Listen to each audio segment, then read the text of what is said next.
magician, the lover in you. Every single day, we are called to walk in our purpose. Answer the call. Lay down your burden and anything that holds you back and take your rightful place. The battle is everywhere. It's right in your face. Let's go.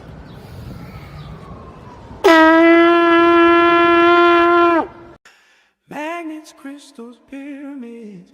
Magnets, crystals, pyramids. Magnets, crystals, pyramids.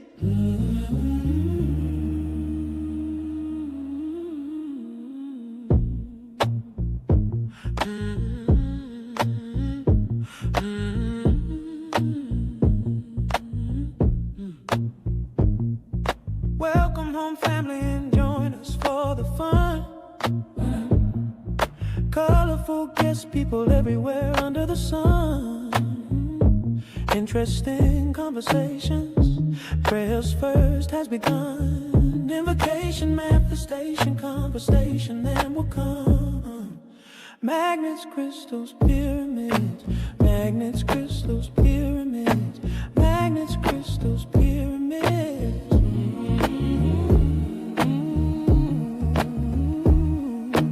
Magnets, crystals, pyramid. Let's start drinking some water, juice or tea. King Killabers recommended for you and me. Guayusa mixed together, maple syrup or honey. Magnets, crystals, pyramids. Oh, magnets, crystals, pyramids. Oh, magnets, crystals, pyramids. Learn from the healers, crystals, pyramids. Learn from the healers, the artists, the seers, authors and teachers, dissolving your fears. Workshops of wisdom, the circle is wide. Plant medicine whispers, the planets align. All magnets, crystals, pyramids. Oh, magnets, crystals, pyramids. Oh, magnets, crystals, pyramids. Oh,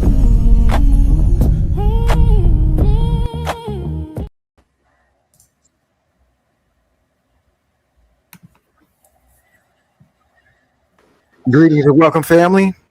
I want to first and foremost, I want to say, everyone, thank you for being born. Thank you for being alive. Thank you for this moment in time in our galaxy, however you may perceive reality. So I always like to acknowledge the ascended masters whose shoulders we ride upon. And being that this is a special event honoring and glorifying, enhancing the feminine principle, I want to say thank you. And we invite with thanks Black Madonna, Mother Mary. We thank and invite Oshun, Elegba, Oya, Olokun, Shango, Obatala, Achosi, Aset, Heteru, and all the goddesses from your mother and all the bloodlines going back into eternity. So without further ado, I want to say Ashe, Mahalo, Donada, Wado, and bring forth front community cuts. I want to thank you, brother, let me get rid of this picture here first. I'd like to acknowledge my brother, Duke, who I call Duke Ra. Duke Ra, welcome to Magnets, Crystals, Pyramids, my brother. Thank you for having me. Hank Rising, thank you. What have you conjured up? Because you got a collection of lovely goddesses here in the audience tonight. And we want to acknowledge. Kafunya, turn your camera on. Otherwise, we're going to put you backstage. There you go. All right. Talk to us. Duke, what's happening here? How'd you conjure this beautiful array of lovelies tonight? Well, it's all about the energy, divine feminine energy, and it's in the age of Aquarius, and I think that we need to talk about that. We need to express that, and the energy that we have today in the age of Aquarius is powerful, and a lot of I believe a lot of our brothers may not understand the power of the feminine energy. Like Bernie Mac says, you don't understand. Special acknowledgement to Abundance Child, Dr. Angela. Good to see you again. Nefer Kara is good to see you, and of course, Kofunya Ife. Ashe wa. So, community cuts, brother Duke. What's happening here? You got all these fine goddesses here. Tell us more, brother. Tell us more. The audience, put in the comments where you're listening from, because they're starting to talk already, Duke. Yeah, so what we're gonna do Saturday, May 2nd, we're gonna be talking to our community, and we're gonna ask the woman goddess to expound on feminine energy and what it means and how important that it is. A lot of our men sometimes don't understand it. And of course, we have feminine energy as well as masculine energy within a human being. And so we want to expound on it, and we want to talk about that at this time. I think that it's going to be a dialogue. There's going to be questions and answering. It's going to be a conversation. So where everybody that's a part, whether you're looking at it online or you're in the audience. So it's a dialogue. And so brothers are going to be asking questions. Sisters are going to be asking questions, and we're going to have this dialogue. And the way I see it, my vision is family. Families families at the dinner table. Dinner table. That's my favorite spot. Families at the dinner table. We're all vulnerable, because when you're vulnerable, you're free. You're not trying to pretend. You're not trying to hide. You just want to give. And that's what I want to see happen Saturday. People start giving. People start receiving. People start to talk about divine feminine energy in the age of Aquarius. I'm so happy that we have women that's going to be talking about it. And matter of fact, Hank is going to be asking some questions. Well, I'm gonna fall back, Duke. I'm gonna give you the handle for tonight's show. So I'm going to be backstage a little bit for a little while, and I want everyone, all the goddesses, to briefly introduce themselves, starting with Sister Leo, and then I'm gonna peel back and I'm gonna let you drive this lovely goddess school bus, Duke Ra. We're driving it all together, all of us. So. All of us, we're driving this, so it's okay.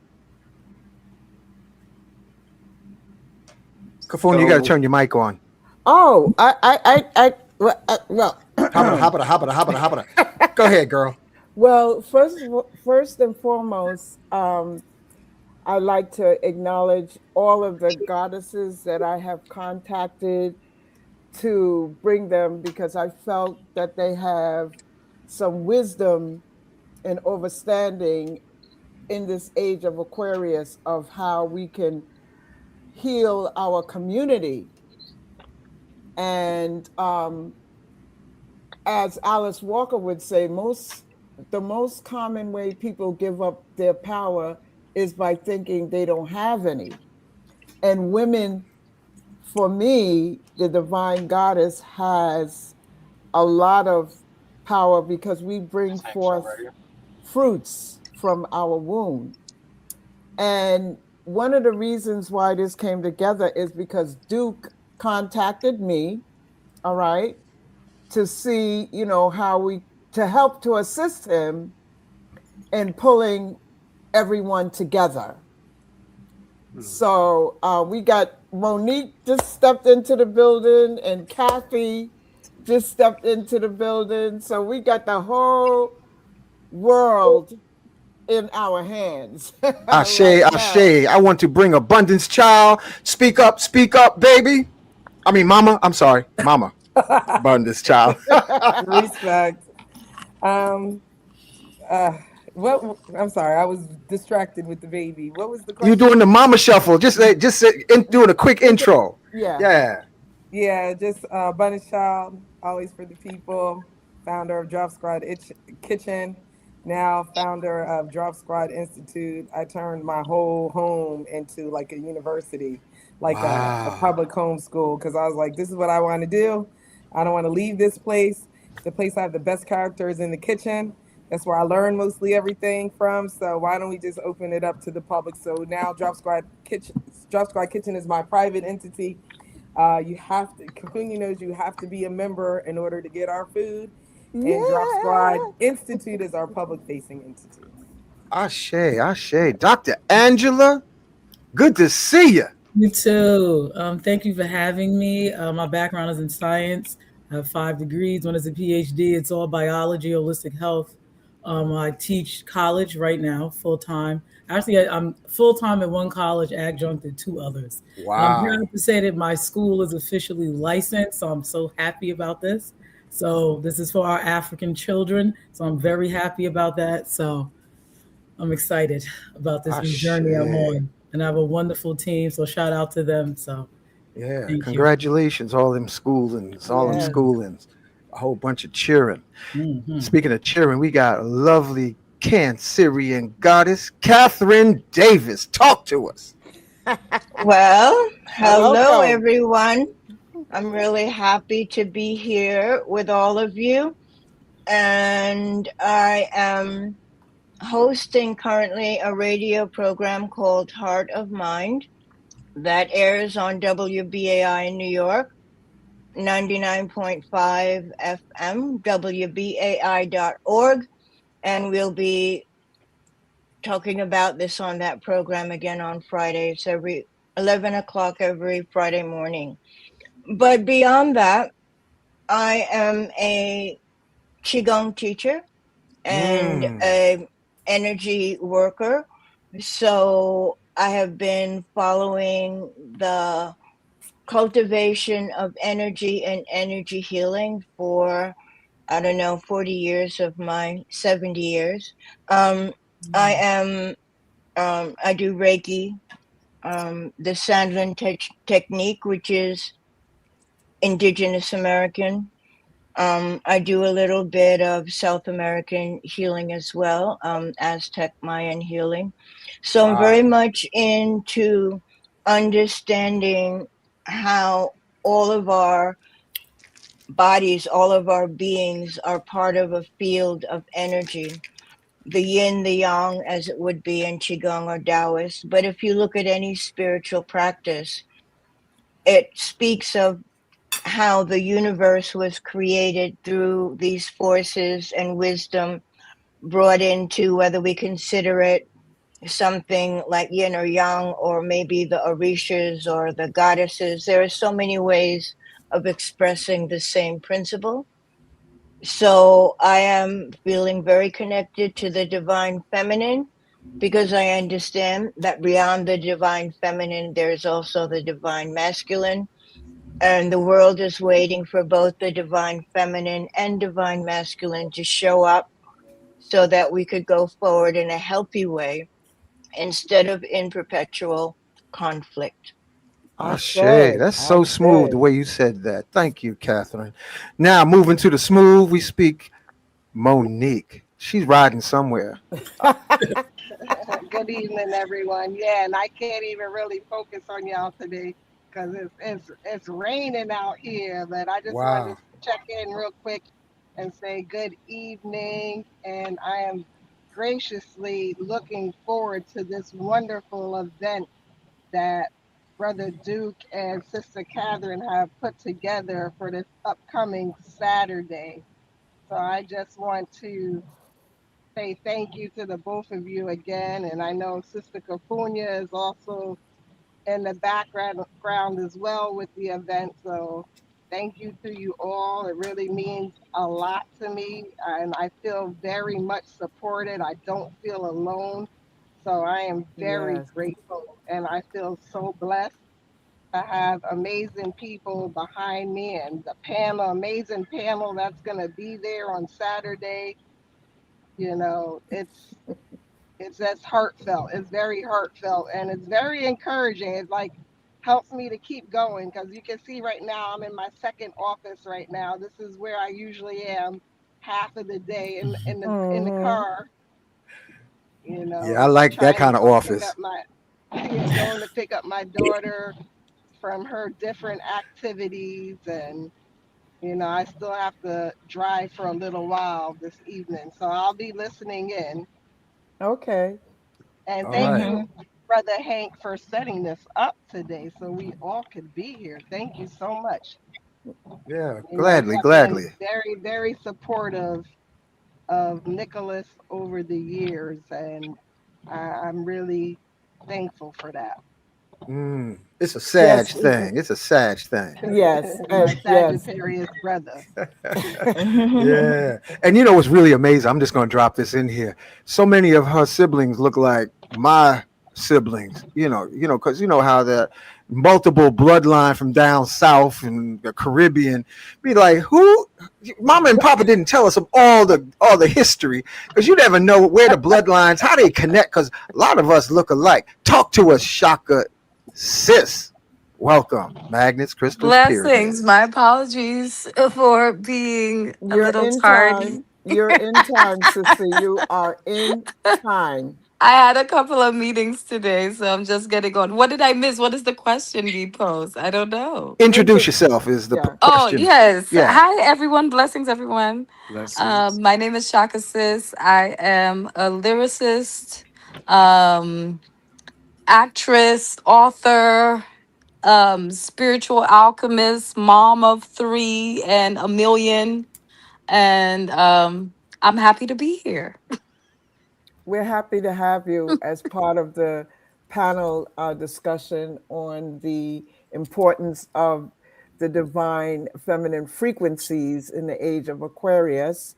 The idea was brought upon by Brother Duke, and we just came together to put it together. And my spirit saw these beautiful ladies, goddesses, as having different perspectives across generations. It's really, really important. I did some notes and everything, but as we go into the panel discussion, uh, I'll refer to some of my notes from the indigenous perspective on Oh, the. California, we still haven't finished every of the goddesses introducing Oh, themselves. oh, The one oh, on your left, oh, yes. Nefer. Sorry, sis. Oh, no worries. Let me No, see you up front, girl. Go ahead. thanks. Greetings, everyone. I am Nefer Ra. I have been a holistic licensed clinical social worker for over 45 years. I worked in the New York City public schools as a school social worker for a little over 30 years. Um, I quickly learned that it wasn't just about helping children with their emotions, that it's all the different aspects, which is why it's a holistic approach. I've also studied energy work with Reiki, polarity, pranic healing, and what have you over the years. I studied with Dr. Layla Africa and learned the naturopathic, which was really enlightening in terms of how to read the body. We spend so much time shutting it down, but how to resonate with it, how it resonates with nature, food, and what have you. I also did Sacred Women with Queen Afua. I also studied the Kemetic with Amphidisi and also with Baba Haru through Kemet 101, and then the Kupagana and learning the Medu Necher, our original language, because it was also important to reclaim our culture, our story. And to do that, we also have to learn more of our African languages, which they act like everybody else takes credit for what we had. So I was very excited when Sister Kafunya reached out to me, because tuning into our energies that we're so disconnected from is so crucial, because during a time where we're being distracted by so many things, to have the tools to help us ground and also to come together. Because I appreciated the fact it was a feminine frequency, because we're always having like man versus women versus we both have, as the brother said, both feminine and masculine energy, and to be able to acknowledge that in a safe space and how we can balance it within ourselves and with each other is what's going to reunite our community and bring back our power while all this insanity is going on all over around us. So I give thanks and feel very honored to be part of such a powerful group. Now that was so beautiful. Thank you. Yes. You are. I really appreciate that. Yeah, and All of Catherine, you really are yeah. are wonderful in bringing this energy together. I know that when Duke and I were having this conversation, that was one of the things that really, I think, brought him into wanting the discussion is the view that, yes, we all have masculine and feminine energies, but to understand that these are divine frequencies and that they're how the creation is expressed within humanity. And when we can get back in touch with that, embody it, and then express it in our life, that's when the transformations will really begin to occur. So I think it's a very important conversation. And I understand that because we are in sort of the age of Aquarius, as one would say, I'm not so much into astrology, but I understand the transition of time. Like Mhm. I've followed the Mayan calendars and the Aztec calendars, and many of the African calendars put us in a different space and time than we have been led to believe by the patriarchal Roman calendar. And I think that as we get back in touch culturally, but also through those cultural understandings, find our way back to the truth of humanity and how we can really function and operate and flourish within this same planetary body. So I'm excited about the discussion as well. Thank you. Duke, talk Yes. to us, brother. Talk to us. So one of the things that I'm going to do for is get out the way and allow the God within me to come out and to step out. And so I think that what I see, my vision is people will start to, men will ask questions and women as well. And people will start to really come out of them, out of their shell and start to tap into the God that's within them and ask questions, some serious dialogue. I don't want anybody to come out of Nicholas Brooklyn empty. All right. I want him to come out full. That's my vision. And so with these beautiful women here uh, that can add to the conversation, that can add to the dialogue, that can be the dialogue, there's going to be a lot of treasure that's coming out from everyone. And like I said, I'm going to step out the way in terms of not get uh, bogged down with whatever. Just be me and allow the God that's within me to step out. Mm-hmm. That's kind of deep for you to say that, brother. And then I'm gonna let Kafuni, because I know she's full of words, and Abundance Child got a whole lot to say. You know, you got some Well, powerful Shakti energy up in here tonight. You got some know. sisters that can talk, sing.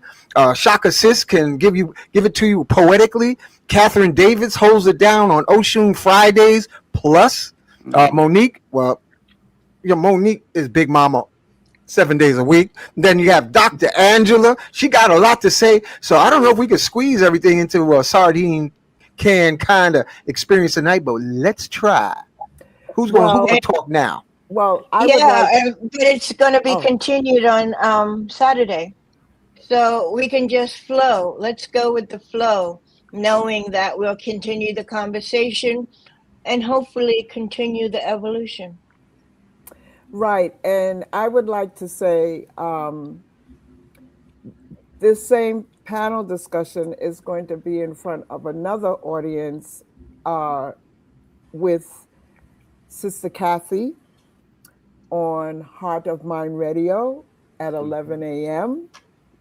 We will have the same beautiful queens, those who can make it at 11 a.m., discussing this topic, because for me, there's a lot of healing that has to be done in our communities, for sure, Yeah. because we have strayed away and entered into a foreign entity, thinking that it was better than our own indigenous ways of living. And this is why some of the youth out there are wiling, and because they maybe they haven't figured themselves out, maybe because of parenting or what have you. But I think, since there is a shift in the patriarchal society, we as divine women, because not everyone is on the same frequency as we are, so to speak. We're on different levels and everything like that. But everyone here that my spirit has guided me to bring is sure to make a very exciting event, and because it is time for us to really, really wake up and live and talk to those youths. Like when I see youths on the corner, I hail them up as Prince. Hey, Prince, how you're doing? What's up? How can I help you? You know what I mean? Instead of being fearful of the youth, which is ridiculous. You know what I mean? And Abundance Child, I know this beautiful queen, and she's going to be at the event with her frequency food, as well as part of the panel. And I knew Dr. Angela from before because King Simon had her at one of his events. And I know she's doing a lot of positive things in those schools, because that's where some of it begins, because a lot of us don't have the time to homeschool our children. So the fact that Dr. Angela has this, it's wonderful. It's Thank you, Kafunya. Yeah. And speaking of Dr. Angela, may I finish, please? Yeah, keep it brief because we want to circulate everybody to conversate. Yeah, I know, but because of the foundation of this whole vibration, you must allow me to finish my thought, please. And I felt that Nephara was an important key factor. And of course, Brother Ankh, you invited Shaka Sis, which I totally agree with her energy in the place. So anyone who wants to step up and speak about the importance of the divine goddess frequency in this time in the age of Aquarius, you have the floor, and I will fall back until I am prompt to say something. Have mercy. Thank you, Kafunya. All right. Back to Dr. Angela, please. Just for me, I'll be brief.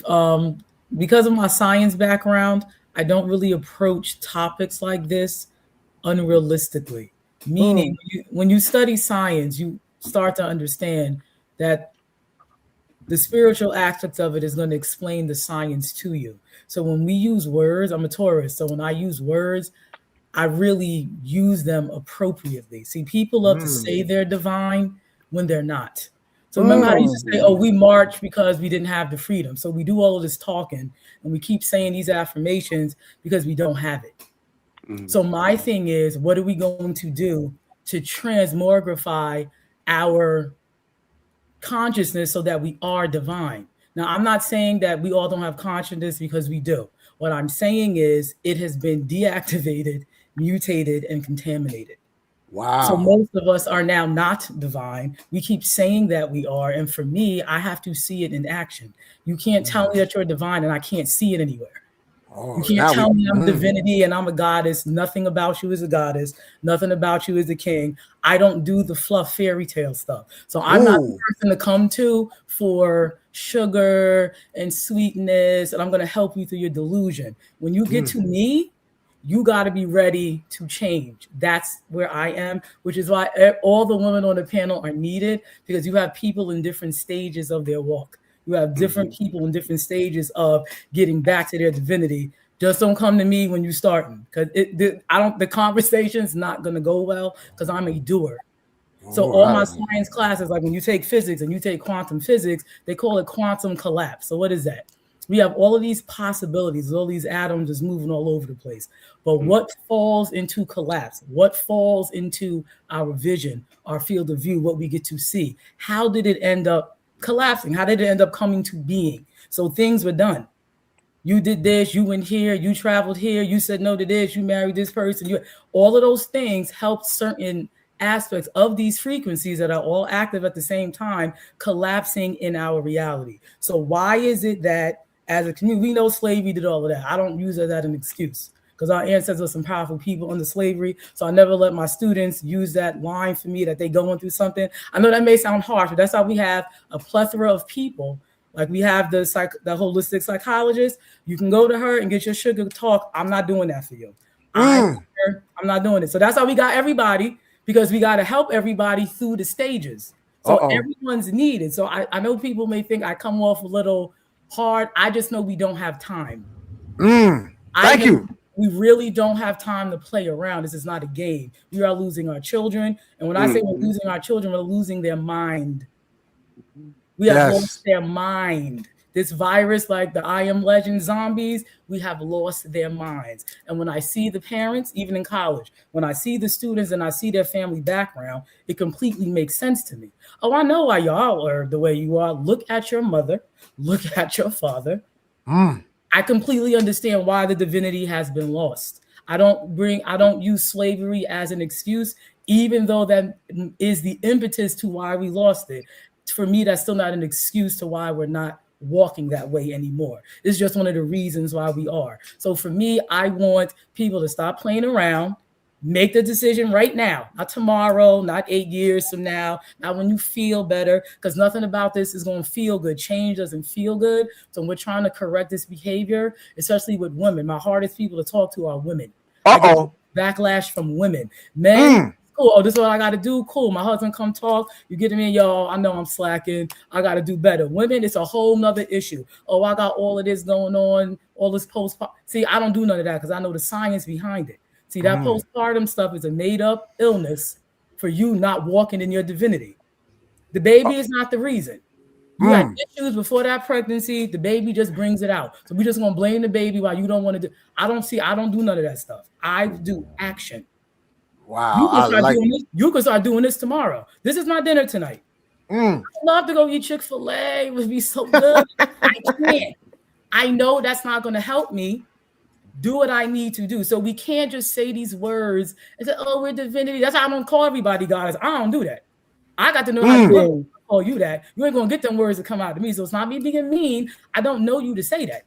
I got to make sure when I say them words, you actually are worthy of me saying that to you. So for me, I want us to make these changes immediately, because there's no reason why we're not doing it, so that we can walk divinely. That's the only thing that's going to save the family. Is that this is what we do. If we keep saying, oh, I need time. Oh, I got to do this. Oh, I'm so tired. It's never going to happen. Like together, it's not going to happen. So for me, that's my contribution to the feminine divinity being reacclimated, because I don't see it on a gross scale. Wow. I don't. Okay. I don't see divinity. I don't see I like it. Thank you. Thank you, Dr. Angela. Come on, Abundance Child. We building this fire tonight. First of all, I think that the only difference between every single entity on this earth is a difference in soul age. I don't think it has anything to do with anything like gender, race, or any of those things. We all are here. We all have a destiny. We all have a higher self. We are all a part of the all. And the only way that we could fail is being individual and not being a part of the all. Also, as far as the subject matter is concerned, I don't really view the age of Aquarius as a singular monolithic event. One of my teachers is Ra'Ku, and he taught us that there are subsets. So if we're in the onset of Aquarius, we're more like in the Aries season. So a lot of people are going to be piggybacking off of, or veggie-backing off of,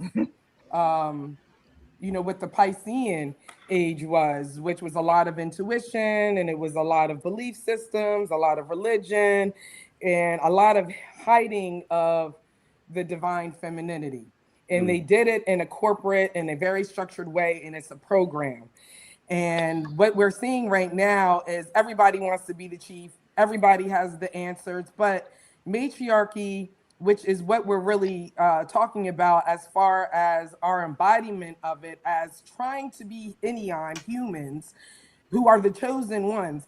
Like in the Hopi prophecy, they say that we haven't even really become human. We're all a bunch of cannibals, basically, because we don't understand the concept of love. There has been, so we're not even, a lot of people are not even operating on that Arisha level consciousness, on that human level consciousness.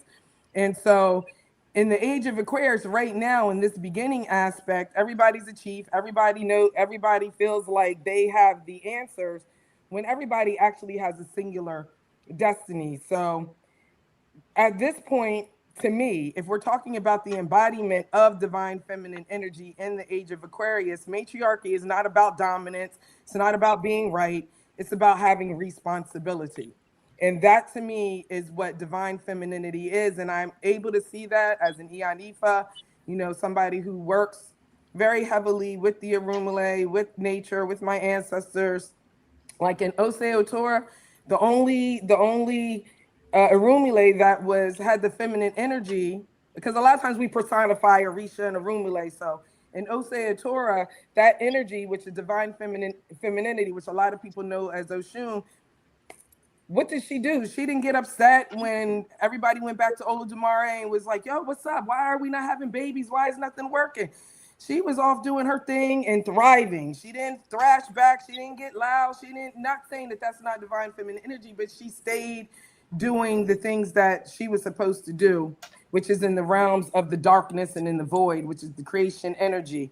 Irete Meiji, it talks about being balanced. When you don't have balance, it's a problem. We know the story of like Ogun and Ogunda Meiji, technology, iron progress, which has everything to do with the age of Aquarius, but you can't do nothing without that cosmic energy. Even with like Eji Ogbe, light, which would be masculine energy, then proceeding it, Oyeku Meiji, dark, dark, dark, dark. Where did all of these energies descend from? The great cosmic womb, the void. So we have to be very thankful to be born in this incarnation in the form of the female as a whole being, not a mutation. And we have to start taking responsibility. And that is what I want to bring to the table for this. Wow. Thank you for Beautiful, your words. beautiful. Yes. Wow. Shaka Ashe. sis. Come on now. Put your mic on. Blessings.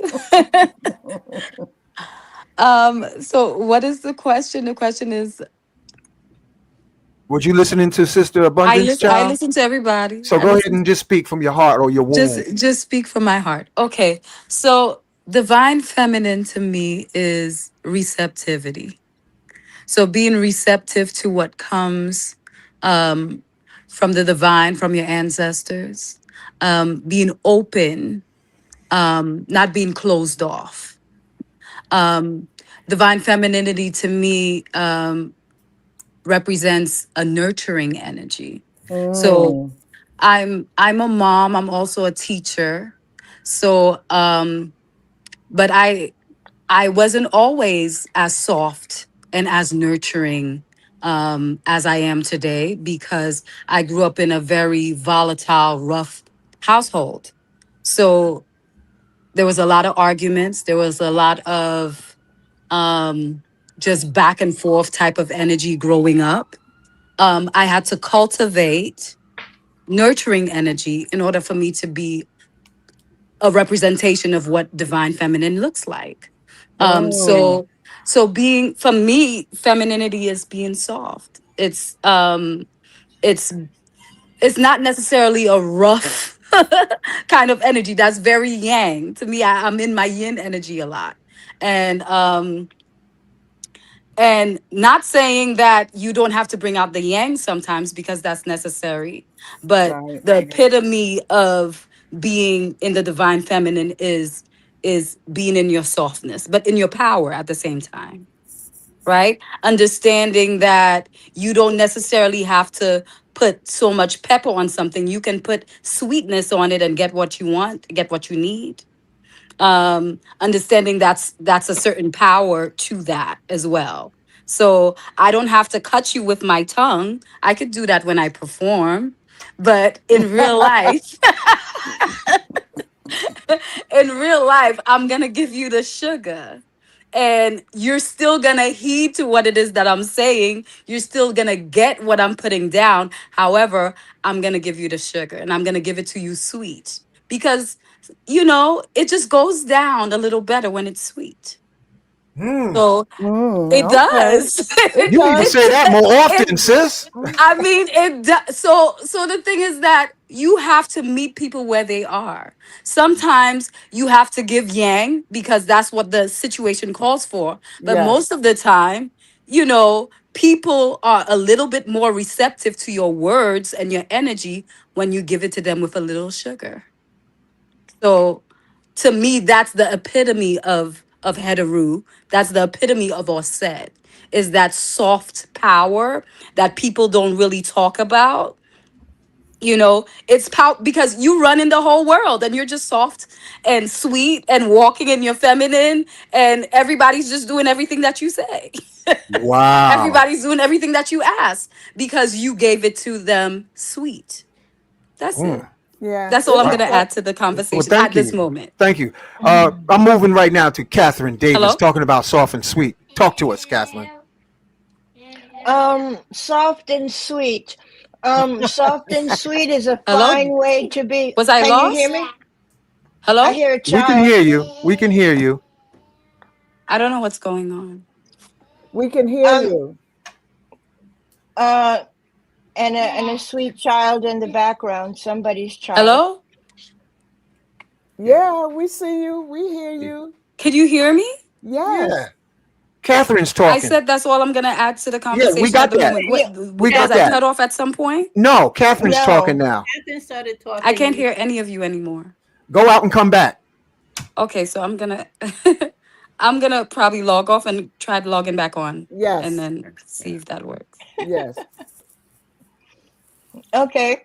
So, no, I think that everyone has a way of being, some balance of the yin and yang, and everything is good.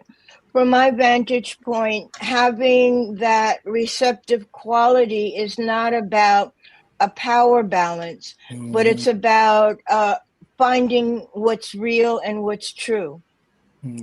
So I think that the feminine energy, that sacredness of the feminine energy, is something that we can find within ourselves, be we male or female. I perceive it as being something that is truthful. I don't really prescribe to patriarchy or matriarchy in the sense that it creates a power dynamic Mm-hmm. that can be expressed culturally. I mean, it's a truth, but it's also a power dynamic. And so this is why I lean towards the divine feminine and the divine masculine, because I, in fact, do understand that all human beings who are human beings come from that monad, that source, that divine energy. Whether or not we've lost it is something to say. Whether or not we have been deprived of it, there are many ways that we can lose that connection, but that spark exists in all of us. And I believe that the process of this turning over from this kind of intense male energy to a more female centered energy is one that represents what a lot of people have been saying. It is the gentleness, it is the healing, but it's also the fierceness. You go to any animal in the wild and you try to take one of their kids, they're going to take you out. Right. So I'm saying that there's a fierceness to the feminine energy as well as that gentle, nurturing side. And I believe the journey is to find what particular balance we each possess and be true to that, whatever we bring to the table. If everybody were the same, it wouldn't be very interesting, but we're a tapestry. Everybody's going to have a different vibration.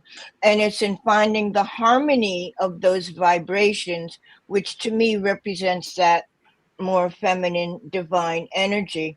But we also have to think in terms of we're moving, it's not just masculine to feminine, we're moving from the Iron Age to a more etheric technological age, which is the intuitive fluidness is something that the feminine energy is more in touch with. And that would be true as women. But I think men are going to have to find that within themselves in order to be able to move into a new age in which we're not depending on the anvil or the fist or the gun. And we're going to be able to depend more on our own intellect, our own abilities, our own creativity. And to me, that's what is embodied in this transformation into a more yin or feminine energy. And I tend to see it as yin yang because, you know, I practice Qigong. I'm more of a Taoist. And I see that when you look at the other cultures, they all have the same thing in them. It's just how you understand it and synthesize it. But I feel we're in an age of a new synthesis. And it's the women who have to really stand up, take the responsibility, define what's necessary, and also not allow those things that are going to transgress, those energies, those conversations, those beings that are going to be aggressive and destructive. Women can be warriors too. And just as much as women are mothers and nurturers and healers. So I'm seeing the full roundedness of what this energy represents for ourselves, for our families, and for the world that we live in, so that we don't have more generations of damaged children, and that we don't have more generations of aging, tiring, sickly, elderly. When we could all be healthy and vibrant from birth till death. And I think that that's part of what the feminine energy is. It's expandable enough, it's pliable enough, and it's has all these qualities that in the generation we're leaving, everything was separated. But I say, no, we all embody these things. Exactly. We just have to discover what facets of it are true to ourselves. So I guess that's my perspective on these divine energies. It's a new time, and everyone on this panel has an expression that's part of that mix, and everything that we're all saying is really important. The thing is that let's see it as that and learn from each other and grow with each other. We don't have to do the patriarchal thing and say, I'm right, you're wrong, because Right. it's not true. It's a balance. We all have that beauty and that perspective or the strength, wherever it may lie in the spectrum. I believe we have to respect each other, listen to each other, and grow through learning from each other. Thank you, Catherine. That was beautifully said. Sister Nephra, whether you want to be called goddess, queen, or just sister, you go ahead. Tell us your perspective.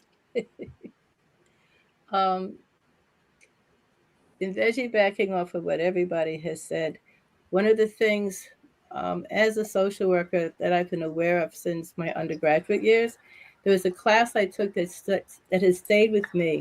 It was in a small private white college, Johns Hopkins, and they had this class called Industrial Psychology. And at this point, I realized it had to do with mental genocide of our communities, because it showed how it manipulated at that, 100 years ago, they didn't have social media. So they showed how they used it in advertisements, commercials, stuff, and it's been escalated, and how we have been mentally manipulated throughout time to divide and conquer our communities. You take, they have the Willie Lynch syndrome, which now they try to distract you with where did it really come from? But it's doing these nuances of divide and conquer, be it men versus women, elders versus youth, the South versus the Caribbean, light skin versus dark skin. This really is all these. The latest thing was, are you legal or illegally here? When to glorify the food that was used to break us down during the enslavement time is soul food. And now healthy food is other people's food, and that diabetes and hypertension and stuff is in our DNA versus on our dinner plates. And one of the I have been very committed to, which is why I've taken I'm like a eternal student. Anybody that knows something, Hank Risington can attribute to that. He knows I don't study with folks he's met with me about forever, like numerology with Lloyd Strayhorn and Dr. Phil Valentine and all type of people, because as the sister was saying, everybody brings something to the table. And the more diverse of people that's whose feet we sit by, the more broader our awareness is. One of the things that I've become very attuned with, because as the sister was saying, we're not all in our divine minds, potential, but we have purposely been taken out of balance so that we are disconnected and static. Even the music of today, they will tell you they no longer use real instruments like back in the day, because real instruments grounded you. The artificial is purposely done, which is why you see so much agitation and violence within our young people. Even the wording. Back in the day when you had people like Nas saying, I know I can, they got shelved because no, we want to brain train our children to be violent, to be derogatory of each other. The fact that they flood our communities with guns and all type of things, and then blame us for being violent. That they purposely put us in a war zone. So so now the feminine and masculine, instead of being balanced with each other, are now again divide and conquer. They try to feminize our boys, and if you say something, oh, you're anti something versus you're taking them out. You have women trying to outman a man. I don't even need them. And then what happens to the foundation of our family? And if you don't have a balanced family, where is your community? So for me, it's more of raising these type of awareness, because the more you're aware of the strategies they're doing to manipulate our minds and spirits and everything, the less control they can have. Because as you said, in terms of frequency, that's why they call it a universe, one verse, one frequency. And we were all variations of that one. And when we learn how to complement each other, instead of how they put us to compete with each other, we are as a collective. Even with this term goddess, a lot of that's reflection of us forgetting our true original origin. Goddess is a term. We are not Greek. So when the sister is talking about the African spiritual systems of Yoruba and stuff, for us to go before we were co-opted by the Greeks, the Romans, and all the other Europeans, and go back to our original languages, our original terminologies, that also helps to empower us, which is why during those days, they kidnapped our youth and brought them into missionaries and stuff and forbade them for speaking their original language, knowing if you don't know your original language, you no longer are connected to your original culture, and you're now brain trained to embrace and follow a culture that's actually against your actual sense of being. Facts. So I'm very excited in having this diversity on our panel, because as you said, we all bring something different, and it's the diversity that empowers the whole. And I'm also glad to hear that it's about both men and women, because both need to have a balance. Both need to be in the room and to have their say, to be heard, and to collectively find a way for us to be in balance. Because as long as we're out of balance, and Kemetically it's called Ma'at. Ma'at has to do with justice and balance and righteousness, and that we need to put that back. So I'm very much looking forward. Thank you, sister. Kafunya, hold your thought for a second. I would like Duke. We're doing a round. You'll get your turn, Kafunya. We're going to need a talking stick when we do this panel, so that there won't be. Wait, can I say something? Sure, But I don't know if I was heard earlier, so I'm just making sure. Yes, we heard everything. Okay, just making sure. Duke. That's one thing I just want to bring to purpose, that, as Catherine said, we have to listen to one another. And as we listen, we're able to create and we're able to understand. We have to be able. I heard something that this woman said. Not somebody else, and it was very powerful to me. Uh, she said to learn the invisible so that the present can be present. So we have to learn the invisible, meaning that things that we can't see, things that we can't hear, we have to learn the invisible to allow the present to be able to be seen. And so that was powerful for me to understand and to hear and to receive. And yeah, because when you look at when you Oh, somebody understand needs to mute. Was this as present as the invisible? and when you understand that I guess the word delight, it allows you to live in that present.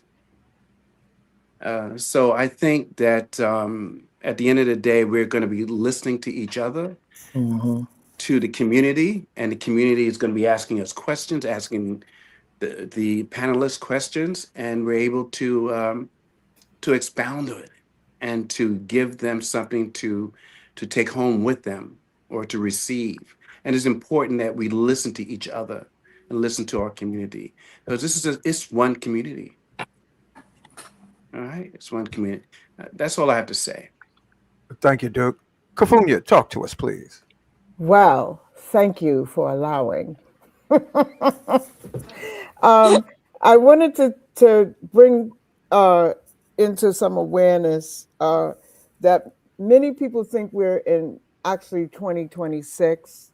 And I want to say that we're really not in 2026 because of the humanity has gone array with some of these influencers talking about get the bag and steering our young women to dress a certain way because they feel that men like the scantiness, the this, the that, and and that might be okay in private, which I think it is in private, but it's this whole mentality of we got to get the bag, and sometimes all bags, like somebody said, you could wind up in a body bag, because not all bags are, good for us. So I feel within this whole panel that we're going to raise a lot of solutions to these issues. And like Catherine was saying, the divide, like now you have like the FBA and all, for me personally, I'm not into division at all. Not I believe, because belief is doubt. I know that once we get forward into our natural way of being, like getting in nature, respecting the oceans, the rivers, because that's not separate from us. That is a part of us. The animals, the fish, all of those entities are a part of us. And what came about when Catherine was talking about, I like the idea of that film called The Woman King. That film showed, yes, she had to be in her masculine aspect in order to achieve what she had to achieve to do. But at the same time, you could see the softness when she had to deal with certain energies as well. So I know that what Duke has brought the idea through the life flow of spirit, saying that this is something that we really, really have to talk about, because like our sister Dr. Angela was saying, and all the rest of the queens and kings here, empresses, our youth, it's we're all interconnected too. There's no this versus that's a whole vibration that systematically came upon us. You know, that is a systematic thing, and we're going to get there. As a matter of fact, we are there already. You know, it's just having these conversations on how we can integrate everything that everyone is saying, plus the audience. And I just wanted to say that I know we're not in 2026. I know, you know, why do men fight wars of someone else's dream? Because that's somebody else's dream. So, and through my own spoken word and everything, I know that the healing words of word, sound, and power can bring together a brighter future right now. That's what I wanted to say. Thank you, Kafunya. All right, Dr. Angela, drop it on us. Funny. I'm looking forward to Saturday and Friday, but for me, I really want people to understand. I think we have an issue with words because we don't really know what they mean, and we're off balance. So I think that's what makes people uncomfortable, and then we don't really know what the masculine and feminine is. So even though these are two different powers, they're complementary. So, and I always tell women the reason why a lot of women, especially the younger ones now, they don't necessarily want to be, because I'm a grandmother, right? So when I tell people that, they're shocked. Oh, yeah, how do you have grandkids? Blah, blah, blah, you look so young. I tell them, and then they'll try to say, oh, you're a glamma. I said, don't call me that. Don't you dare call me glam. I'm not, this is not a competition for me with some young people. I'm grand now. So this issue with words, because we lost the divinity, we don't have the attribute of the word of what it means. So then we get offended when it is said. So when we hear patriarchy, we don't even know what that means. When we hear matriarchy, we don't even know what it means. When we hear these words, we don't really know what they mean. So then when we're trying to talk or execute it, the mind can make you think something that's not really what's being said. So when we're really walking in our femininity and we're being divine, that whole nurturing don't always feel good. Tough love. So this is why we have Shaka Sis, because she's gonna come and she's gonna say them words to help you feel better, right? After you done talk to me, because I got to do the cleansing part. See, everybody has their role in this. See, I got to clean you up, all right? I got to change that pamper. I got to wash them clothes because you pooped all over the clothes. Some Peter. I got to do all of that and wake up with you in the middle of the night.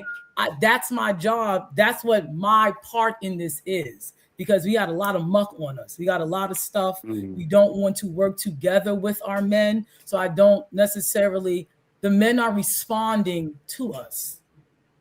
And we don't like their response, but we're not paying attention to the frequency we're giving out. And I think back to Kafunya with the clothing and the stuff, I think there was a mistrip on the word. So the men were saying, I want you to be more sexy at home. And I think the message got twisted up. So the message was, okay, they're cheating with women who is however they looked, whatever they had on. I think the message got misconstrued because a lot of women, we can get comfortable with our men. Oh, we're married now. Oh, we do this. I don't gotta do all of that. Yeah, you do. Yeah. Hello. Yeah, you do. Yeah, you do. You absolutely do. And then we have to make sure that we're on point, because why? That feminine energy, we can handle a lot. And I tell women this all the time, we was built for pain because we have the babies. We was built for this. That's not how we was built for that. So we're the ones who can handle the multitasking and doing all of this. But since we're not in tune with what our real power is, which is nurturing the society, we only want to nurture the babies. See, we got a problem with nurturing our men too. And then they respond to that. So you have a lot of women, oh, I'm not your mother. I am. Just like you're supposed to be a version of my father to me. It's the same thing with the women. We're supposed to be a version of their mother. Not that we're going to scold you and put you in your punishment and do all of that, because they're not like your actual mother, but the energy of that nurturing, right? The energy of Oh, we know he's upset. We know how men are when they work all day. The way I look at my husband, I really give him slides. Like, I don't want to work hard like that. I'm glad I got a job. I sit in the office. I'm on a computer. That man, what he do with his body, there ain't no way I'm gonna let him walk in this house and I got to give him an attitude because I don't like the way he put that towel on that rack in the bathroom. We're not about to do that. You get what I'm saying? He was literally lifting concrete all day. I'm not doing that. Half of my classes I teach from home in my bed with that screen on. So I think we've been giving out like the wrong message, and the men are responding to it and they don't like it. Because they can't get nothing done without us. They can't get nothing done without us. If we want to rebel and not listen, nothing's getting done. It's just not going to get done. So I think this dialogue is very important. I think this dialogue, well, I know, as Funya said, we know that this dialogue is necessary. Because as Malcolm said, well, Elijah Muhammad told him, the state of the woman lets you know the state of the nation. So this state ain't too good, meaning as a collective. When we know the individual, we got our little clique at Nicholas Bookstore. That's some microcosm. You know what I'm saying? In the macrocosm. The macrocosm is jacked all the way up. So this is why this dialogue is so needed. Because when we're fixing that feminine, that masculine going to get fixed too. Amen. We're all interchangeable and complementary. It's going to get fixed. Because all we do is respond to each other and the frequencies. And that's what women do, especially women back in the day. Why were men more, they were more galvanized to appease to the woman because of the state of the woman at that time. Ashe. You got women punching dudes and doing all this crazy stuff. How you so sad? You cursing them out? Like, what are we doing right now? And then we get mad when that masculine energy shows up in aggression because we keep forgetting, yes, we are spiritual beings, but that spiritual being, it is shown to us physically. So we still got to deal with them hormones that's coming out. We still got to deal with them neurotransmitters that coming out. I always ask women, what neurotransmitters are you inducing in your mate and your children? Which ones you making out? Because everything we feel is quantified by a biological response. I could take your blood out of everybody right now and tell you what's going on. I can tell if you're depressed. I can tell if you're sad. I can tell if you have addictions by taking your blood and going in the lab. So like, what are we stimulating in each other? You get what I'm saying? So that's why this is very good for our community as a whole, male and female, and our children too. Yeah. And I feel hold it, Kafonia. Hold your thoughts. We move it in a circle. Abundance, child, share, please. That's why we're going to have a talking stick so that we won't just have quantum. Well, okay, Uncle Hanky. This is how we're doing it tonight. Thank you. Abundance, child, talk to us. I just want to say one of the things that it's like a positive or factual affirmation that we do in Drop Squad Institute, and we say, I am in the love of all, and all love is me. I am a part of the all, and all is a part of me. I can succeed as a part of all and fail as an individual. I am never alone. And it just goes on so that we understand that we are all a part of the all, and that's like every single one of us. And there is masculine and feminine and everything, dark and light and everything. There is positive and negative and everything. And the divine feminine energy is not a gender. It only becomes a gender once we have descended and embodied into this form. And so that's why, we do have a responsibility as people who have that specific feminine gender. And I think in the age of Aquarius, what's going to happen is the divine feminine energy is going to prevent logic from becoming tyranny. And that Aquarius, which is your networks, your systems, and your knowledge, all these different cliques, like that's going to be the new thing. It's going to be a new way for sustainability, because the feminine means that we're taking alignment and consequence and sustainability, and it's going to build the grid. And that's what we're going to come back to, that grid of the one that we all descend from. And as natural teachers, as professional mothers, as all of us are here, we are going to be the ones that should be teaching that by example. So I really don't have a lot to say other than the exampleship that that is going to have to happen in this new age over the next thousands of years Mm-hmm. is our emphasis on being able to balance out the divine and masculine energy in this human form, and to be able to do that as teachers, and examples from the home to to our families, to our community, and to the larger global community. This is not about male versus female. Right. This is about bringing, we're getting back into, like just think of keywords for Aquarian, like humanism and things like that. Who births humanity? It's the divine feminine in human form that does that. So a lot of the things that were hidden are going to be exposed. And those ones that were in the fold of what we're calling the patriarchy, with all of those religions, like we talk about the Bible, we talk about Islam, we know that all of those things, all of those books were actually written by women. All of those religions actually came from mother goddess religions. If you don't know, you're about to find out. And so all these different schools of thoughts are about to become the new governance from the planet. And people really need to be prepared for that, because mama don't play. I understand the receptive energy, but I understand what happened in Missouri. That was Oya, straight up. That was winds and hurricanes took Missouri out, or or St. Louis out. So we got to remember, like, ain't nobody messing with the ocean. Nobody's messing with that Olokun energy.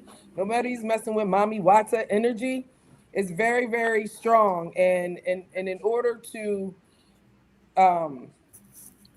to really benefit as humanity, we are going to have to contend with mother. And I yield the floor with that. Ashe, thank you, Abundance Child. Shaka Sis, talk to us. And we did hear everything you said before. Okay, I'm trying to turn on my mic again. Yes, so excuse me, I keep on turning on off my mic because I'm in the middle of mothering. I have a son who's making a lot of noise. Um, so uh, I want to talk about the music and the indoctrination in the music a little bit. As an artist, an MC, a rapper, um, as well as other different forms of artistry. Um, there's definitely an agenda behind the music to Mm-hmm. take us away from anything that is divine, anything that is divine feminine or divine masculine.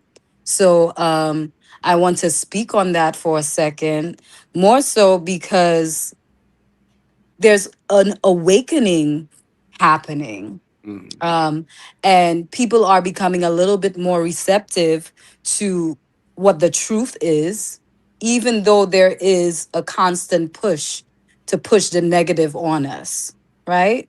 So what I see with the youth, a lot of them are straying away from, and I might be optimistic, but but this is what I see on a regular basis and the spaces that I'm in. I see a lot of the children abandoning mainstream hip hop and looking for music that is uplifting and on a higher frequency. Just looking at my daughters and her friends, um, there's a major shift happening with what people are longing for. I think the energy of the feminine, the receptivity that I was talking about earlier, is more active, and people are longing for something that engages them in a way that changes their frequency from low vibration to high vibrational. So as an artist, I've always created music that is that the purpose of it is to uplift others. The purpose of it is to put people in a space where they understand that they are gods, they are goddesses, and they need to first know that, and then move and walk accordingly. And I see a lot of that happening with a lot of artists, and I welcome it. And again, I'm an optimist. I do see all of the negative things that are happening with the music, but I think all of that is slowly falling away. And everything is going to fall away and everything is going to be in divine timing. And the energy shift is happening and the youth are welcoming it. And I'm honored to be a part of that. That's all I'm going to say for now. Ashe, thank you. Okay. Catherine, talk to us, please. Well, I'm just excited to continue this conversation. I know everyone has something to contribute, and I feel myself richer for what everyone has to share. So I just want to make sure that everyone knows that the event, we're going to be in person talking, and everyone is invited to attend at Nicholas, Brooklyn, or online. They can come to Community Cuts BK and participate online as well. And I know that you're going to, well, I suspect you'll be there, Hank. But I Oh, know I'm that definitely you've gonna be been there. Yeah. and so to really think of this as a step forward, collaborating with all of our energies and our thoughts and our creativity and our understandings. You know, we have different, it's all different from each other. So for me, it feels very rewarding to be able to take a step on this journey with all of you here today. And I will look forward to the conversation and I look forward to growing. You know, maybe I need to be a little softer, maybe I need to be a little tougher, or maybe I need to know when the difference is. And I think that that's something that we all have to figure out for ourselves. So I just want to make sure that you, first of all, keep tuning into this channel. What is it? Magnets, crystals, Pyramids. and pyramids. And then there's Community Cuts BK, where we have these kind of conversations as well. And on Friday at 11 a.m., WBAI 99.5 FM and WBAI.org, where you can engage and even call in with your thoughts. And then in person at Nicholas, Brooklyn on Saturday on May 2nd. We invite everyone to come in, participate, ask questions, or maybe just give us that perspective that we're missing in this tapestry of voices. So I'm very grateful to you, Hank, for having us today. Yeah, Thank all of you. give thanks. Thank you. Thank you.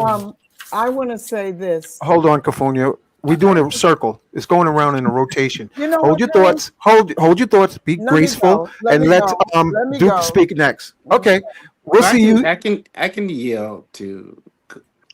Yeah, that's okay. Now, you yielding or you going to speak? I was going to say this one thing. Growing up here in Brooklyn, I was born and raised in Brooklyn. And I remember my mother. Now, she would tell me, I don't want you to fight. You know, she was protecting me from the world. She didn't egg me on, but she could have, but she didn't. I don't know why she didn't. And she would tell me, no, I don't want you to fight. Come, you know, I want you to come back another day in terms of you're okay.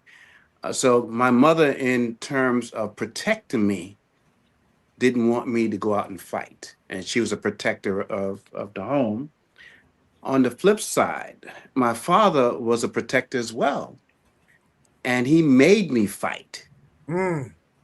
And so there's two kind of, both feminine energy is a protector and masculine energy is protector. It's just how they go about protecting.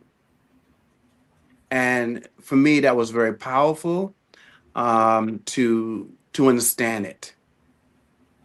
And there's no right or wrong, is what it is. So I'm yielding to that. Ashe. Sister Nefer, talk to us, please. Well, I think, as we've all been saying, is helping to provide the tools for ourselves, and also to model those for our young people. Because as you were just saying, there's a time for using your strength. There's also a time for using your intellect. One of the things I used to do with my students at the schools, particularly the boys, is the fact that they're so dummied down that a lot of times we feel the only option we have is fighting. And there are times when you need to use your intellect and talk your way out. I said the best way to short circuit a police officer is to be intelligent. You sit there trying to swing at them or bit violent and stuff, you've now set yourself up. You have to know when and how, but you have to show the tools and model the tools. Just as someone else was saying, the power of nature, the fact that you don't have to get high and smoke a blunt to decompress. You can go into nature, but you have to be taught how to do that. So part of the conversation also isn't just telling them, don't do this. If you don't show and teach them alternative strategies, alternative tools, alternative resources, they're going to default back to a lot of the negativity that we've been exposed to. That a lot of times is to raise awareness and to show them. Some of them don't even know what nature looks like because you're in the middle of the city. Some people don't even know something as basic as your breath. That when you're all triggered and everything, sometimes you need to take a minute, but to how to breathe correctly, how to get in touch with your body, the foods that you eat. If you're eating fake food all the time, that again is going to short circuit your whole body and screw you up. I used to show that one time I had a whole bunch of kids fighting over bananas because they were having TikToks and blue juice for breakfast. And I was like, okay, no wonder you can't focus. I told them, I said, they all like sugar. As I said, you see all those brown spots on the banana? Those are sugar spots, but the banana itself is brain food. You were like, yeah, you got a test going on? The next thing you know, they were fighting over bananas, trying to stuff some for later because they needed a brain. Once I was having a grapefruit for lunch, and they thought it was a big orange. And I said, no, they had never heard of a grapefruit. And I said, because you have to be mature and responsible. They were in middle school. Because I knew if I said it was healthy for you, it's mature. Next thing you know, they're doing their schoolwork and the whole bit so they can till they can prove how mature they are to deserve a grapefruit party. So it's all in the approach. A lot of times we're bad mouthing the young people. And I always tell people, if our young people are lost, we're the ones that lost them. And it's our responsibility to reconnect with them, support them, and guide them. One of the things they talk about, back in the day with the tribes, then from the tribes to go back, they would say, and so how were the children? And if the children weren't well, the whole tribe wasn't well. As the sister was saying before, it was the concept of Ubuntu. I am because we are. We are because I am. And that as we reconnect and remember how we used to be. Back in the day, we had real rites of passages, not these cotillion things where the elders would bring the young girls and the young boys out to teach them how to parent, how to partner, and how to be part of communities. Nowadays, you 18, you're supposed to just know how to adult. You have a child, you're supposed to just naturally know how to parent and all these complexities. We need to reclaim and reconnect and to teach these skills rather than judging people based on what? Inconvenience. You have young people now raising their kids on tablets and then wondering why they're acting out. You're literally giving their brains over to unknown entities that are brain training them versus them connecting and bonding with you. They need to see your face. Go old school with a book, blocks, crayons, and everything so that they're now bonding with you. You're now giving, but that you also need to go get the right narratives and information, because at this point we have multiple generations that have been misguided, misdirected. We need to help us all get back into balance. And as the sister is saying, we throw terms when I'm divine, I'm sexy, I'm this and that, have no idea what it really means. But also because of these quick fixes, nobody, we're not disciplined enough to take the time it takes to learn. Cooking is now, I'm not a slave, I'm not cooking anymore. Versus the sister said, that's our form of nurturing. Right. Cooking is a form of nurturing, giving that energy on the food and stuff versus mystery, whatever. And that it's not a slave thing. It was an enslavement when you did it for massa, but when you take it back and reclaim it back for your family, it is a sacred honor. Yes. So we have to re-educate and raise these frequencies.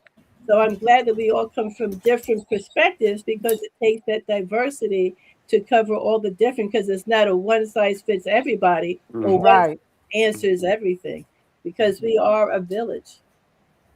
Yeah, that's why I wanted to say that when I got a hold of Abundance Child and I know what her food is like, it's electrical because we are electrical beings. And I said, okay, Abundance, can you just bring some food? Not whatever you can bring, just bring it because I know it's going to be nourishing for the audience and for the panelists. And I want to mention that all of the proceeds that we collect on that day are going to help uh, support Nicholas Brooklyn's ongoing legacy because we see what's happening in Brooklyn right now. We have these entities that are trying to steal people's properties and deeds and all of the stuff that's going on. So even though we're in the we're in the beginning stages of the Aquarius, we some of some of it is our fault as well.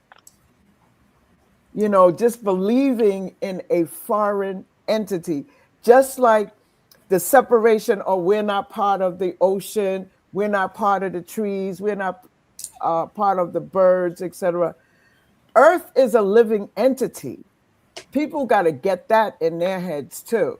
It's a living entity, and the other day I had the opportunity to go see the Michael Jackson movie, Mm.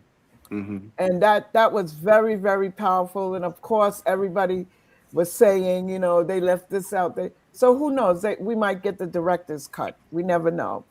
But the reason why people and young people even today love his music because there's a message in the music. The word, the sound, the power is in that musical vibration. So Chaka, I'm glad you brought up that frequency of music. The word, sound is power, and as Bob Marley would say, the message is in the music. We can have a good time, we can shake out whatever, but the word sound, and like the sisters were saying, the foods that we eat. Mhm. you know Lord. when they used to have in the bodegas on every corner, or dead food, Mhm. formaldehyde drinks that were Mhm. pink, blue, and purple. You know what I mean? So we do have a lot of work to do, and I'm so glad collectively with these beautiful sisters and the ones Mhm. that could not be here, because I Mhm. invited Queen Afua, and prayerfully she may be on Friday, I'm not sure, and prayerfully she will come on Saturday. She has a sacred woman vibration, which Yes, is I spent the day with Queen today. I just left her. and what? So she has a residency at Ife Tayo. Sacred Woman will be in person at Ife Tayo and online. So we're doing a hybrid event. I will be Okay. facilitating it with my divine sister, my sacred sister, um, and helping Queen. And she came in to look at the space today. So I was giving her a tour. So we Oh, just and what spend the day days is together. that? What day is that going to be on? So Sacred Woman is gonna be on a Sunday starting May 8th. Oh, And then there's good. a schedule. And then there's gonna be this Ascension um expo. Okay. So the graduation is gonna be this big expo for sacred women who have graduated, ascended, and who are authors, and also showing their meshkanet, which is their divine purpose gift that they're sharing with the world. Is there any way that you can connect with Queen Afua to let her know that she should check her email? Because I sent her an email about a week or two ago, and we're 6 degrees of separation. So if you could let her know about that, that would be wonderful. And I'll send you the email and whatnot if you need to have that again. Okay, so I'll have a conversation with her. Yes, that's beautiful. Thank you, my sister. Thank you for bringing that up. But also, I would like to hear a lot more about the events that you are planning, with Queen Afua coming up. So hopefully we'll exchange each other's emails and you can let me know about that as well. I'd like to help spread the word. Yeah. Yes, I definitely will. Yeah.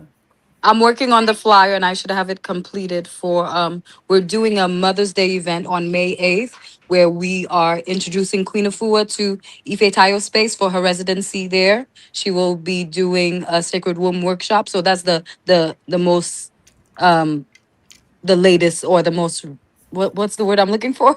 The upcoming one. Okay.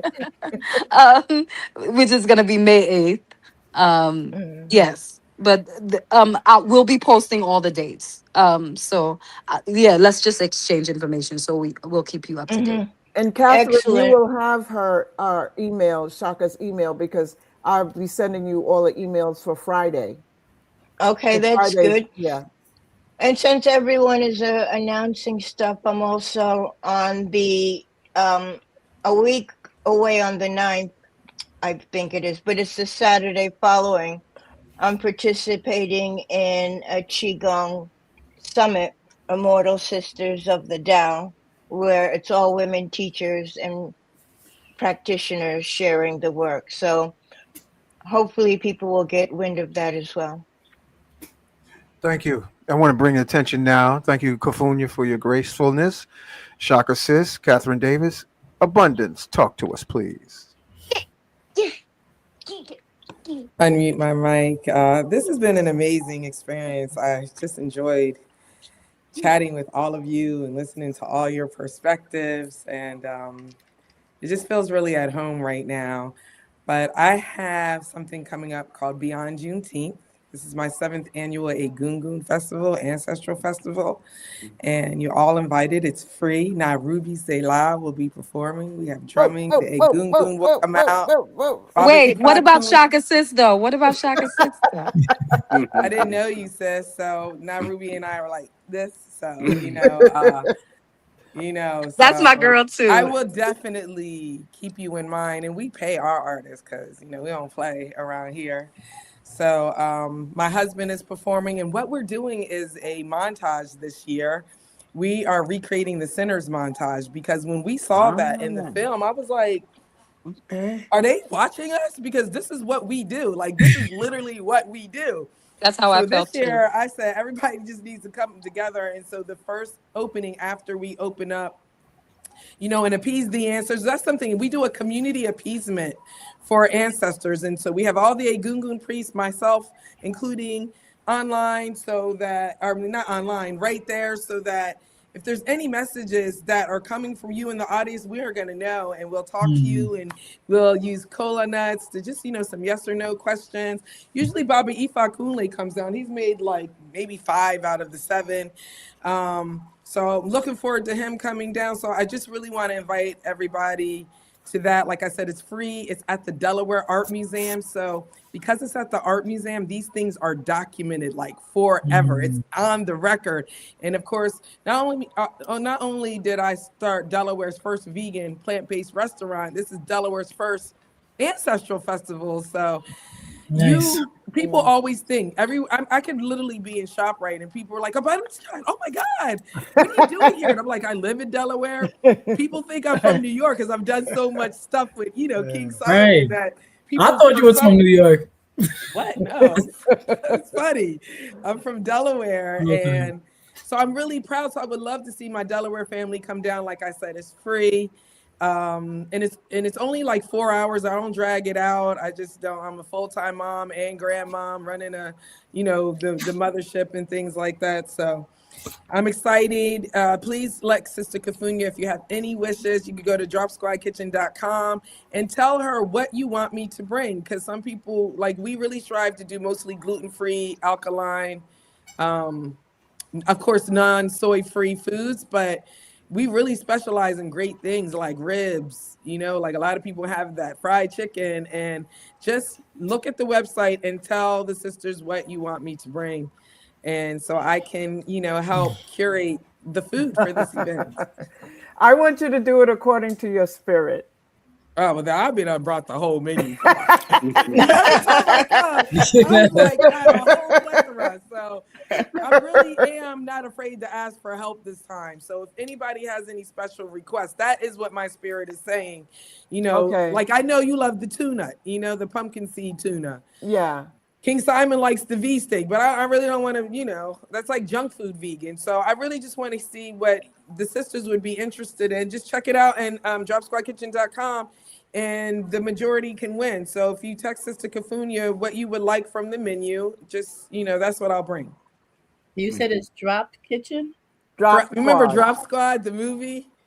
Mm-hmm. I was like, yo, we need a drop squad for the kitchen because Black folks, just, you know what I'm saying? We out here dying.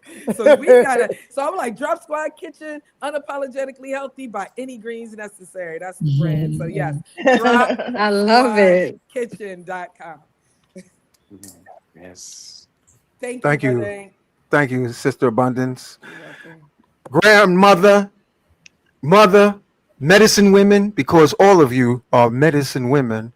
And in the indigenous way, we holding space. The brothers are holding space for the sisters. So, Dr. Angela, talk to us. Just piggybacking off of what Kara said, and this is why it's so important that we have to do everything in balance, as our ancestors taught us. That food is literally the root problem. So I used to tell my students when I did teach high school, you don't even got to stay in class right now because you are physically, biologically incapable of processing what we getting ready to do today. And they love giving these kids the hardest classes in the morning, which is totally against how the brain works, but that's a whole nother conversation. So I'm like, you know what? You don't even got to do this today. I already know. How do I know? You're literally eating ice cream. Blue drink. It's not even a drink. It's the blue thing. It says blue something on it. It's just blue dye and water. So the food is really, really an issue. And we're talking about in the womb. When I'm teaching college, I'm able to do, I'd say more detail because you're doing college and you're just focusing on science and not your feelings. I am not a feelings person when it comes to most things. Okay. And my father's a Taurus and my mother's an Aries. And okay. And they still, yeah. So I don't really do that too well. Right. You got to root it for me in what's practical. You get what I'm saying? So when it comes to that food, we're going back in your mother's womb. You need to ask your mother, what was she eating?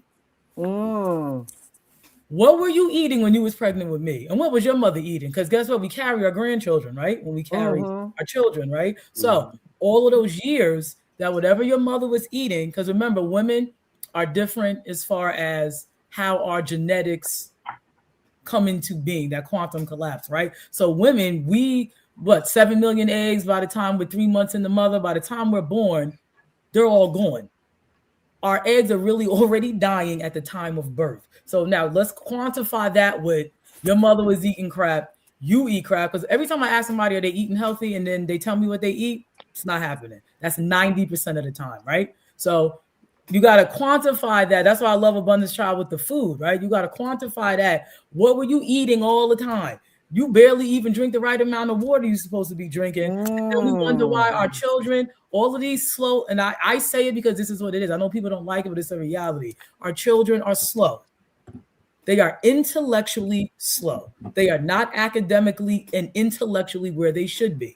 They're not. They are literally incapable of learning, meaning they can't conceive simple things. We're talking about 10th graders who are 16 years old cannot do improper fractions. That is hard for them. So much hard, they had to get rid of the Regents exam to graduate. We now have children graduating with 50 averages. I don't think people understand that. You got to do the math. A 1.67 and a 2.0 average is an F. Do the division. 2.0 divided by 4 is an F. And you have parents celebrating this, going to high school. Oh, my child graduated. With what?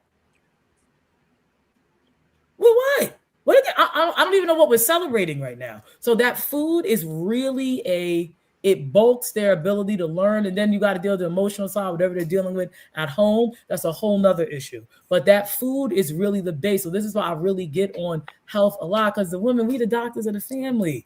We feed everybody. That's not slavery. When you got women talking about I'm not cooking because that's slavery, honey, that zombie virus from I Am Legends is in high effect. Okay, that you look at that as slavery when you are literally giving life to your family. I take joy in that. Like people say, "Oh, your grandkids, are you going to spoil them with what?" I will never take my grandkids to McDonald's. Like, what do you mean by spoiling? That's not. I refuse to give poison to my grandchildren. That's not happening. So I'm not doing that. Okay. They're going to medical school, and that's what I'm paying for. I ain't paying for nothing else. That's where that money's going, and my son knows. I'm not paying for. Oh, I want to go study some stupid. I'm not doing that. But I'm just saying how important that food is, because it lowers the divinity in our children and in our families who we're living with. So if we're not making sure that they have the greens that they like, and this is not about how you feel. Your cells do not care that you don't like greens. No one cares. Your cells do not care that, oh, I don't want to drink this, or I don't want to do that. That's what it needs to live. That's what you do. I have a very strict regimen that I do. Really, like in the morning, I literally drink my ionized water and I take my minerals and my vitamins. That's breakfast. Just like you said, Kafun, you go into the bodega. Now I know people have a disparity with that. I do not blame the restaurants that are here. Your black behind shouldn't be going in there. Now you can go into the bodega. You walked right by the avocados and then peanuts and went to the junk food and the bananas. Here, oh, this is the white man. They put this Chick-fil-A here. Is this a joke? Take your behind and go get some water. Go get the mango juice in the back, because I buy the mango juice, and get that avocado and walk your behind out that store. You don't have to buy the junk food. You don't have to buy the soda. You don't have to buy the water. That's a choice that you are avidly making. I'm not blaming white people. I'm not blaming the corner store, because they got the liquor. They got the water in there too. Go buy it. You don't want to go buy it. That's what I'm saying. This is about self-correction that we have to do, and we have to do this from young, because our babies are vegan when they come out. Right? Somebody told us when they turned 1, take them to McDonald's and start giving them all this crap. They was fine with vegetables and fruit with no added sugar, and they was chilling.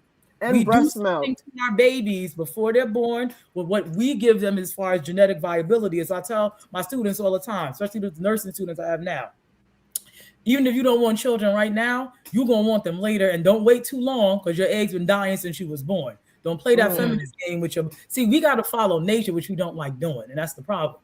Nature said for the 6 million years we've been here from Africa, you got to about you 35, and that's geriatric pregnancy. It is. Even with you being healthy, eating all of that, your eggs is still dying. You only release 1 a month. Men are fine. I'm sorry. These are the facts. A man releases 200 million sperm at once. So let's just say 50 million of them are defective. Kind of doesn't matter. They're not going to reach the egg anyway. That's biology. Men can have a terrible diet and still produce genetically viable children. Women, it's the other way around. That's not how this works. So if you want to have healthy children, here we go. I'm not from Africa. Here we go. Let me tell you about the not from Africa stuff, okay? North America does not have the topography, the land, or the climate to have produced humans. It is too cold here.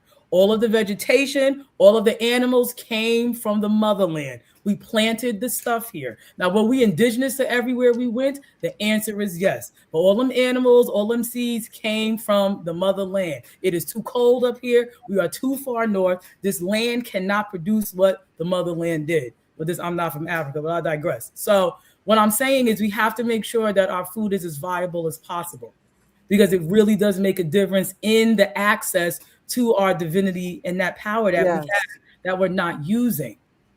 You can't be fully divine and you got Chick-fil-A fat floating in your brain, because I tell my students, you got poop on your brain. If you're not releasing it in the bowels, where do y'all think the bowels go? They get stuck to your intestines. It goes right back through your bloodstream. And you literally have bowels floating through your blood into your brain. And then you wonder why you have a problem. So that's why with my school, all we're doing is waiting for the solicitation approval. Once we do that, we're going to have a fundraiser and raise the money, because this is going to be the first. It's a private school. We have no government funding. You take pencils from the government, they can tell you what to do. Too many black schools got shut down and had to change, because even if you're a charter school, if you take pencils and paper, get it to a school in Newark. It was called after Schomburg. They came in there, all these black people up there. They came in and said, guess what? We give you money, you got to put white people up there. They had to put white people up in that school.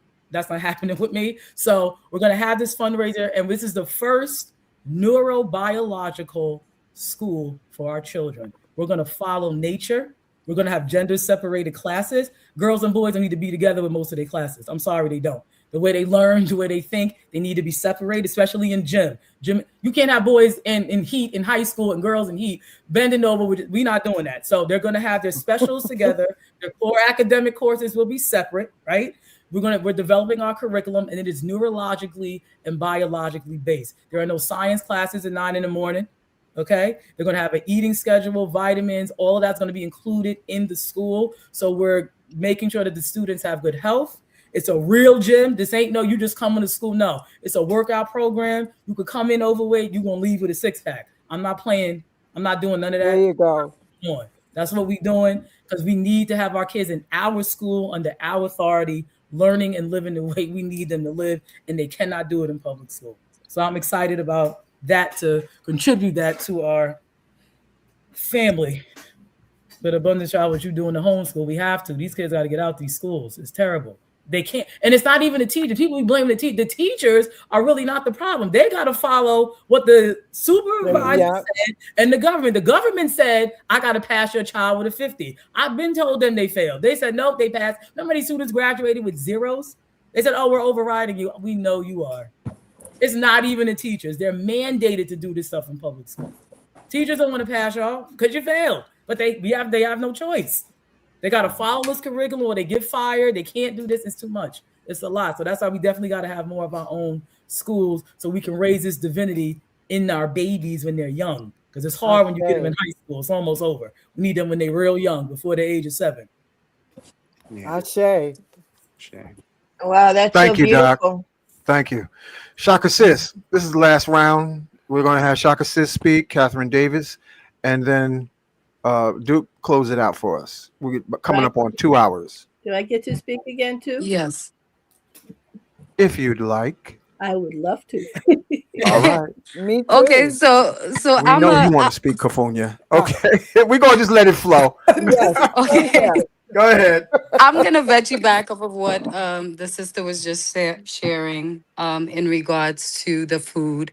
As a child who grew up in Brooklyn, having Cheetos and Hershey bars for breakfast, and going to, I could definitely relate to what that looks like, right? And nowadays, before class, right? You good, honey. But luckily, I was taken out of that pattern by Queen Afua at 17 years old when I signed up for Sacred Woman, right? And now I'm a mother of 3 vegan from the womb babies. Well, not babies, a 21-year-old, 18-year-old, and now a 5-year-old who's coming to make noise right now. We love it. So what I will add to the food, because we all know that food is medicine, and we all know that food contributes to our children's mental capacity and their overall functioning. What I will add to that is the cortisol, right? So emotionality, right? So a lot of things that, we talk about the food, we talk about everything else, but we don't talk about the negative emotionality that is pushed. In the media, we don't talk about the negative emotionality that's pushed in the music.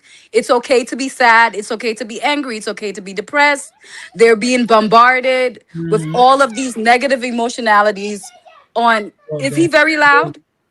No. Can you hear No, me? don't worry. We can hear you, Mama. Okay, yes. Fine. They're Yeah. being bombarded with all the negative emotionality that is being pushed by the media, right? Mhm. And just also pushed by teachers. Because I've heard many Mhm. teachers say, it's okay if you're angry. It's okay if you sad. Not understanding that cortisol levels in the bloodstream, it reduces your IQ. Mhm. Okay, you're not able Mm. to function properly with cortisol in your bloodstream. It even, even a mother nursing her baby and she's anxious and she's angry and she has all of this emotionality, you're feeding the baby that cortisol in your breast milk. Mhm.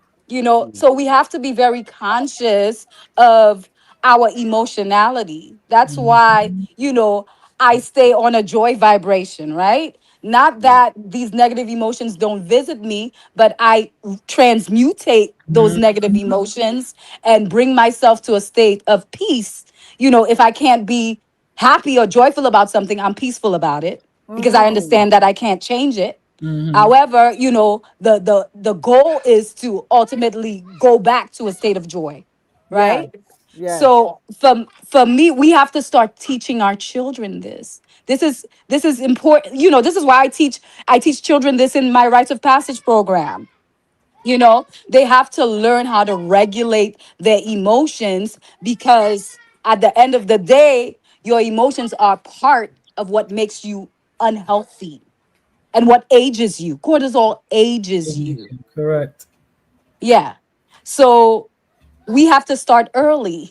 We have Mhm. to start early because, once you are full adult and you can't regulate your emotions, it's Mhm. harder. It's Mhm. harder to change. It's harder to break that Mhm. pattern.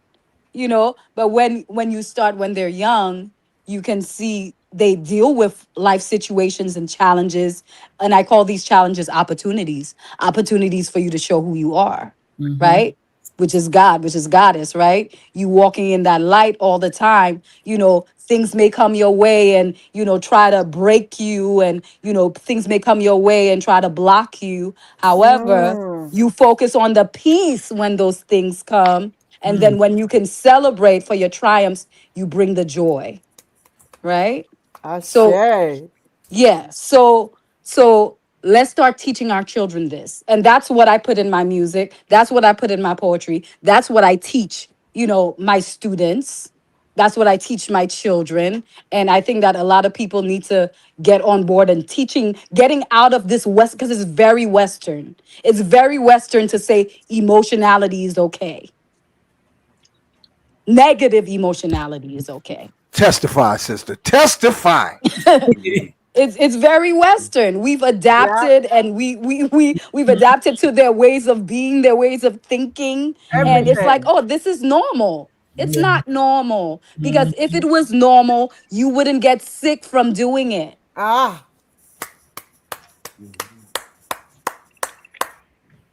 So yeah, that's it. That's my little piece. Because I know he's Beautiful about to come sister. here and start making noise, so I'm trying to rush. So he's not. No, you're doing good, Mama. You're doing great. Okay, blessings. You're doing great. That's an interesting point. I just want to bring that up. I've been hearing uh, a number of emotional sisters literally collapsing in the street, breaking their Mhm. teeth out, shattering their facial bones, and they don't know why. But one thing I noticed is they have the pattern of excessive emotionalism.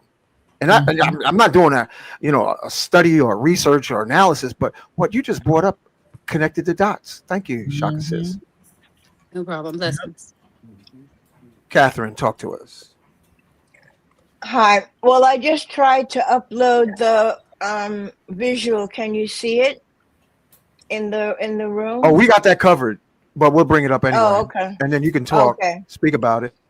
Hmm. No, well, I'm really excited to be part of all that we're doing here, and I'm hoping that this window stays open so that we can follow each other as we go forward in what we're creating and contributing to the conversation, but also to the transformation.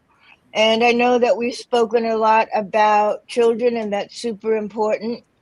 But I think it's also important to begin to take care of our elders again, those people who are isolated and alone and suffering, that we have to bring them into the mix as we would our children.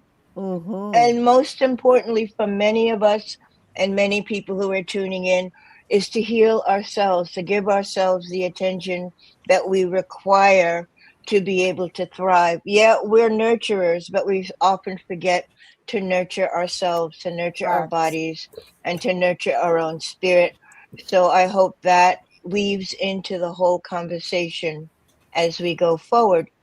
And yeah, I'm glad we've been introduced, and we'll stay in touch, and hopefully we'll keep building together. Yes. Thank you, Brother Duke. I'm just so blessed to have these women here. I have learned a lot from you, from everyone, and I'm just so thankful and grateful. I leave here being full with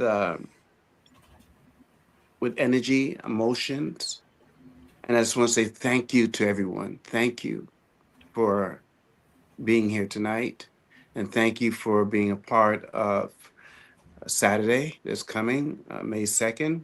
And I just want to say thank you. Thank you to everyone here. Thank you. Ashe aho. Ashe. Ubuntu. Sister Nefer, talk to us. Just as Sister Catherine said, I agree that the earlier you start with people, the better. However, we really do need to, as the sister said, look at seniors, because with the breakdown of extended family, there has been more. And for a period of time, I was working with a lawyer who worked with our juveniles in the Bronx. And there is a genocide going on with particularly our teenage boys, and it's not too late for them. In the schools, because I worked in the schools, part of the issue with that also is that years ago, they researched learning styles. And they learned that, especially boys of color, but some of us, they label dyslexia to try to make it seem like it's a disability. Mm-hmm. It's really more that it's more of a three-dimensional experiential way of learning. And when they realized that we excelled at that, they purposely took it out of the curriculum. No longer do we have industrial arts. No longer do we have gym, music, or anything else to apply what we've learned.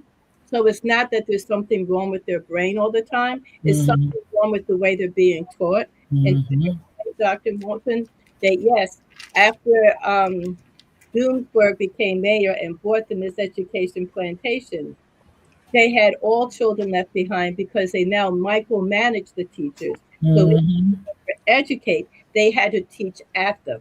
We would have people coming from the state to make sure that everybody was on script from 8 to 8:40 English. If people didn't get it, too bad. And because of the disconnect with the parents, get parents to give voice and hold not the teachers accountable or even the principals, but the higher ups. Speak to the new chancellor and tell them, look, this is BS. This is genocide of our young people. There's not enough resources for them. I have more of our teenagers getting into trouble because we don't have youth centers for their age to teach them these different skills. To give them the skills. So yes, we need to touch, but we also need to teach the teenagers. We need to also connect the elders with the young people again, because that helped to ground our communities. There are things that as elders we can give them to empower them, and their energy helps to keep us going and keep us current. But right now they have again this divide and conquer. So a lot of it is us to bridge these gaps and to and what you were saying about emotions, that yes, there's a spectrum of emotions. You know, men are supposed to cry or they're weak. You know, you're not, you know, there's a time and place for everything. There's a time to be angry. There's a time to be sad. There's a time to be happy, but also to help give a safe space for all these emotions. A lot of people eat has to do with emotions. Dr. Africa taught, he even has different charts in his books that show we emotionally eat. When you're angry, you look for salty things like potato chips and stuff. Women eat chocolates and ice cream and stuff because, as you said, we tend to nurture the world and then we're burnt out. So we need things to kind of nurture us. So the more we begin to listen to our bodies and see what it's saying, and to say, oh, I'm pissed off. So rather than having a bag of chips, maybe I need to get in touch with what I'm pissed at. Right. And what I need to do to resolve it. I tell people all the time, anytime Snickers bars calls my name, I know it's time to go to a spa castle or someplace else. I don't even know what Snickers is. But we have to reconnect. We need to, read and connect with the books and stuff that our ancestors and current people have provided for us. You have Dr. Africa. You have currently with Yaki and Dr. Bobby Price. You have people that are still here or have not here that fill these gaps. Everybody's on Instagram and stuff watching trash. We need to be searching for our information, our knowledge. So instead of just dumbing down our brains even more and falling into the brain training and passing that on to the young people, to look at things like this program and like Sister Catherine's program and stuff that are going to uplift. But if we're not modeling it and connecting with all the age groups, because it takes everybody, then again, we're going to be falling apart. Thank you, Sister Nefer. I want to welcome and congratulate Brother King for reaching the circle sister, the circle of sisters, divine frequencies. Any words you want to say, brother? Because I'm gonna play this song that he in his created. element. He's in his element. Yeah, he's Stevie. He's possessed right now. We got a legba in the house. Greetings. On a Wednesday. Greetings. Wednesday is the day I was born too, which is good. It's good. Thank y'all very much, man. It's going to be a very good event. I know on the second, although I might not be able to make it because I got a whole martial arts thing, hoping for the divine feminine to learn how to kick ass. That's what we're going to do. We're going to show them how to kick ass over there. So just in case things happen, we want to make sure. Unmute your mic, King Simon. Oh, my mic is muted. We hear him. We hear him fine. He's good. Yeah, what's up? Can you hear me? Oh, yeah, we can hear you fine, brother. You good? Yeah. So I know it's going to be a wonderful event. Doors open at 4, and I'll be on the floor kicking ass, having a good time over there. But make sure y'all do support, because y'all know I've always done events for a lot of sisters, brothers and sisters, male and female. But I like to always do, like I used to do with Abundance and a few other, and Sister California, all of them used to do like a lot of the women events. And that's what it's all about, bringing that all together. Because back in the day, they was afraid to talk. A lot of them was afraid to talk. Only few would come out. But now it's time, because like they say, the ladies got something to say. And you got to make sure they say what they have to say on a whole nother level. Can you hear me now, Abundance? Are you all right? You all right? Can you hear me? You're muted. He's muted. Tell her she's muted. Right, Abundance is muted. I'm definitely muted. My daughter told me to hit something on this computer, and now I don't hear King Simon. I don't hear. The same thing happened to me earlier. That's what happened to me earlier. It's good to see everybody that I've worked with. Else. It's good to see people. We can hear I them. sure can. Right, go out and come back. And come forward. It's good to see people that I've worked with before. So I'm happy that y'all do it. Big up to Duke. Duke, I've known him for some years too. So Duke is doing his thing. I know his mother. His mother was a very important person that lived next door to us back in the day. So big up to Duke and what he's doing with the sister from WBAI and the whole crew. That's a good thing, man. So I'm happy that y'all are able to do it, because the age of Aquarius is one of those. They call it a male sign, but people don't know that the numbers of the Aquarius, the number 4, is a feminine sign that deals with a lot of foundation and building things, the need to build and sometimes secure.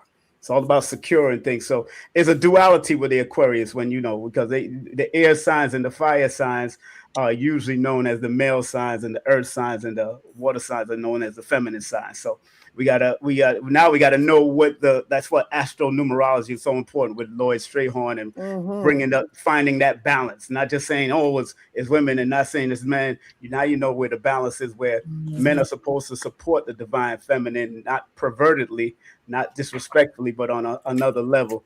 Just like the number 2 is a feminine on top and the masculine on the bottom. So that's the support. The feminine curve is the 2, of the 2, and then that line on the bottom of the 2 is the masculine. So you're supposed to be a support to the women while they hook on and do what they got to do with that number 2 energy. So that's the power of that number 2. And I love that this is going on. Man, I'm glad y'all are doing it. And again, I'm going to be doing some yang energy work, but we're going to put some yin to it so we can balance it out over there at the martial arts seminar, tribute to our Professor Bill and, of course, Dr. Moses Powell and Professor B. And so it's going to be fun. So I'm glad all of y'all are part of it. I'm glad you're doing what you got to do to make it happen, and I'm glad I hope everybody come out.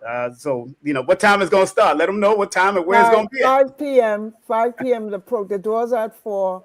5 p.m. is when the program is going to begin. And all of the proceeds are going to go towards Nicholas Brooklyn as part of the ongoing fundraising to make sure Nicholas Brooklyn has another 50-year legacy. I'm so proud of him. I'm so proud of them. Mama Kafunya, I will be late because I get off at 5. Yeah, I know. From work. I know. It's okay. You got good. you. We got you. You got a lot I'll of work be to do. teaching the babies. Yes. Yes.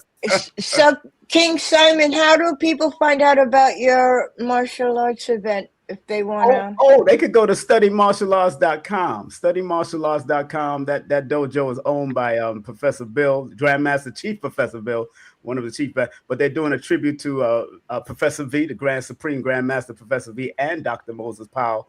Of course, V-Jitsu, which is my sister Abundance Child know of. She trains that. She's been training that for years. Yeah, you know how we do. We keep it moving. But Sanukis and V is all family because that was his teacher.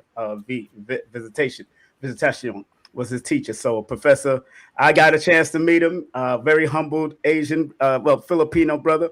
And believe me, you wouldn't want to attack him on the street. That's all I can tell people. Don't mess with him. He was shorter than me, so you wouldn't want to on the street. That's something else. So it's going to be in Brooklyn. May 1st, we're doing one at 759 Washington Avenue, but May 2nd, we're going to have another one at the Hapkido Dojo by Sabunim David Herbert. And that's why I won't be able to attend that on Saturday because I'm going to be there covering it. So we're going to have a good time. So I hope one day everybody get to train. And if you don't want to do the hardcore, you do the Tai Chi and the Qigong and, do what you got to do to keep that body working. And that's what I love about it. So thank y'all very much. Proud of all of y'all. Keep on doing what y'all doing, ladies. Well, thank you, King Simon, for, recommending the historian in the building. That was really great. And I give thanks to even meeting Dr. Angela through you. Yes. She was on my list as well, as being a part of this whole collective vibration, and of course, Abundance Child. We know how we do. Dr. Angela allowed me to get my word in a dictionary, man. So that's the one that helped me get into the lexicon. Wow. Angela, man. So we know. I met her years ago at it was a Kaba event, Kaba Kamine. No, it was Quasi. Dick Gregory. So her and all of her children came. Yes, they did. They took up the whole row. It was a whole row. And Monique was on earlier, but she was in her second office, the car. So the car. She had to leave us, but she tuned in earlier. So she had to get off because she was in severe weather. Severe rain, so we want to make sure she traveled safely, so she bowed out. The historian is working on her new book, so we trying to make that happen there. So we're gonna make sure we working on her to get her book out. So we on it. I told people I make these things happen, man. Abundance gonna work in her book too. We got the book of abundance. You got a mission, huh? No, he got me too to do mine. Mine is in process with Joshua right now. So. Yes, Yeah. Kiss did hers already. Shaka Yes. Kiss did hers. Well, Shaka well, I did the first one. I got like 6 more coming. Oh Lord, have All mercy. right. I just need Okay. to raise some money to publish them. They're just sitting there. And Man. Uncle Hanky, where's his book coming? The professor. It's almost there. It's almost Okay. there. All I right. learned from a master astrologer years ago. He says, "Let the world know what you intend to do, but show it first." There you go. Let the world know what you intend to do, but show it first. So I want to also share, we have Quantum Healing Tuesdays, where hundreds of people focus on individuals one at a time for miraculous breakthroughs through health, whether it's physical, mental, financial, relationships. And I want all of you to know that you have 20 to 30 trillion cells in your body with 2 to 3 trillion volts. So when we practice Ubuntu by focusing on each other instead of social media, we have literally quantum breakthroughs. And thank you very much, because I heard somebody from Canada said that y'all had a prayer thing, and y'all shouted out my mom and dad, and that's they both healing well, And we're all in. It's amazing. I'm amazed at the quantum healing, and it's in a fun environment of our imagination called a healing pool party. Yes. Tuesdays, 8 p.m. Yes, thank you very much. I heard about it. Yes. I love it. Also, on top of that, I created this song to honor the feminine principle. So before y'all go anywhere, goddesses and sun gods, check this out. Here it comes. That ain't the one. Hold on. Lord have mercy. That wasn't it. A lot of mercy, exactly. Yeah. Oh, see what you done started, King Simon? Here we go. Here we go. There it is. Here it is.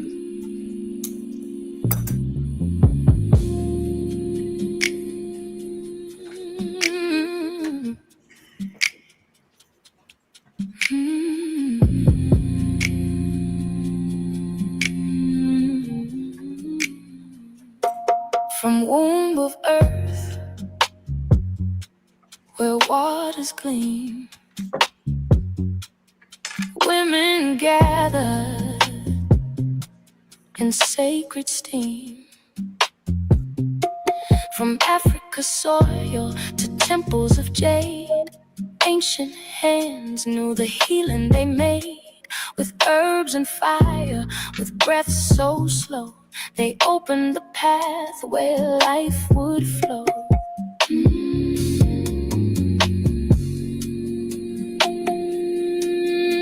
Steam would rise like spirit's prayer, cleansing body, soul laid bare. In Korea's warmth, the herbs would rise. Mugwort whispers to wombs so wise. In Mayan lands, in lodges deep, the mothers sang while the grandmothers weep. From birth to renewal, from pain to release, the steam became. What happened? I love that. Me too. Yes. It just stopped. That was really good. Yes, thank you. She just dissolved into the universe. Did we lose that? Where's Did we everybody? lose Uncle Hanky? Are you Uncle there? Hanky is gone. Where you at? You better put the song that on today. It's the power of the Uncle Hanky, where are you? Uncle Hanky is gone. Where Uncle Hanky at? Uncle Hanky went Hanky. What no longer Oh, okay, here we go. There we go.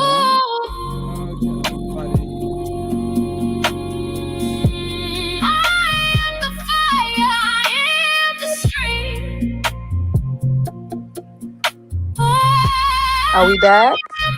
Yeah. Ancient wisdom still lives in me.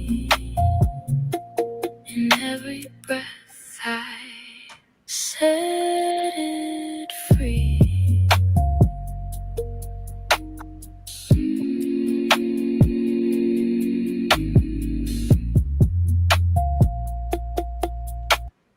All right. That was beautiful. Thank Hank. you. Give thanks to our Nuke Beautiful. Poo Nuke. Yeah, I'll give you. Beautiful. You're gonna have to send me some of that, man. Y'all can find that in the shorts. I'm starting my online radio show soon, so I want to definitely go back in. It's called WOQM, Only Quality Music. So You I'll need to definitely send me stream some that, of my that brother, stuff. or you know. You know what? We have to also remember we got to stay rooted, family, and I'm sure you agree. Many of us come from spiritual backgrounds, Southern Baptist, like my family comes from Southern Baptist roots, and we combine music along with speaking for a holistic education. And we sort of forgot the roots of including music. And King Simon can relate to this.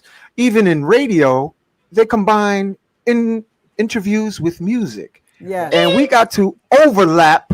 Special acknowledgement to all the musicians in the audience. We have to overlap left brain, right brain, indigenous teaching so that we bring back the music and the inspiration to the youth, because they just don't want to hear our chatter, because they say you talk the talk, but mama, papa, you ain't walking the walk.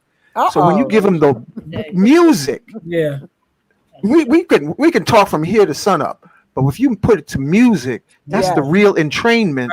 And that's why the industry is so powerful, when we can put the message to music. And special acknowledgement to all our musician artists, because we need King Simon. You take it from there. You know what I'm talking about. And I want to thank Bob Law for also inspiring me. We can't hear you, King Simon. Oh, you can't hear me? Yeah, we can hear him fine. Oh, so we can hear him. Yes, we can. Same thing happening again with me. Yeah, we hear you. It might work. Yeah. Now, I said, no, thanks to Bob Law. He inspired me again. I have him right here on my mantle over here. So I'm going to start a YouTube channel called WOQM, which means Only Quality People. Only Quality Music with King Simon. It's going to be a music talk. And I'm going to get back into my old WWRL days from back in the day. Interview. I want in. That's why I want some of that music. I want some of that new music that ain't have license. That's not licensed, so YouTube can't mess me around. Exactly. I need some of that music that you've been playing, young. I can snatch it from your YouTube community. Yeah, you sure can. You can. So because we're gonna have to change it. John Carr have a lot of stuff going on, so I know they got some good music. So I think Bob Law's got anthems, everything. Yeah, Bob Law's right here, just telling me, yo, you got to put the music and the interviews and all that stuff. So I created a whole nother channel to make it happen. Congratulations, bro, because the gatekeepers of social media, either can't see the vision, or it's forgotten.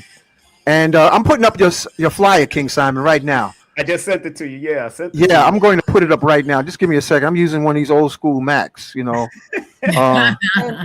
is kept. Oh, you got the whack Mac. Yeah.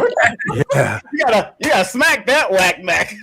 Yeah, so I'm going to put it up right now. You just give me a moment. Oh yeah. And I also want to give a special shout out to Sandra Small. Yes. Who does the Awaken open mic in Jersey City, which I'm a part of. She's the one that created the flyer.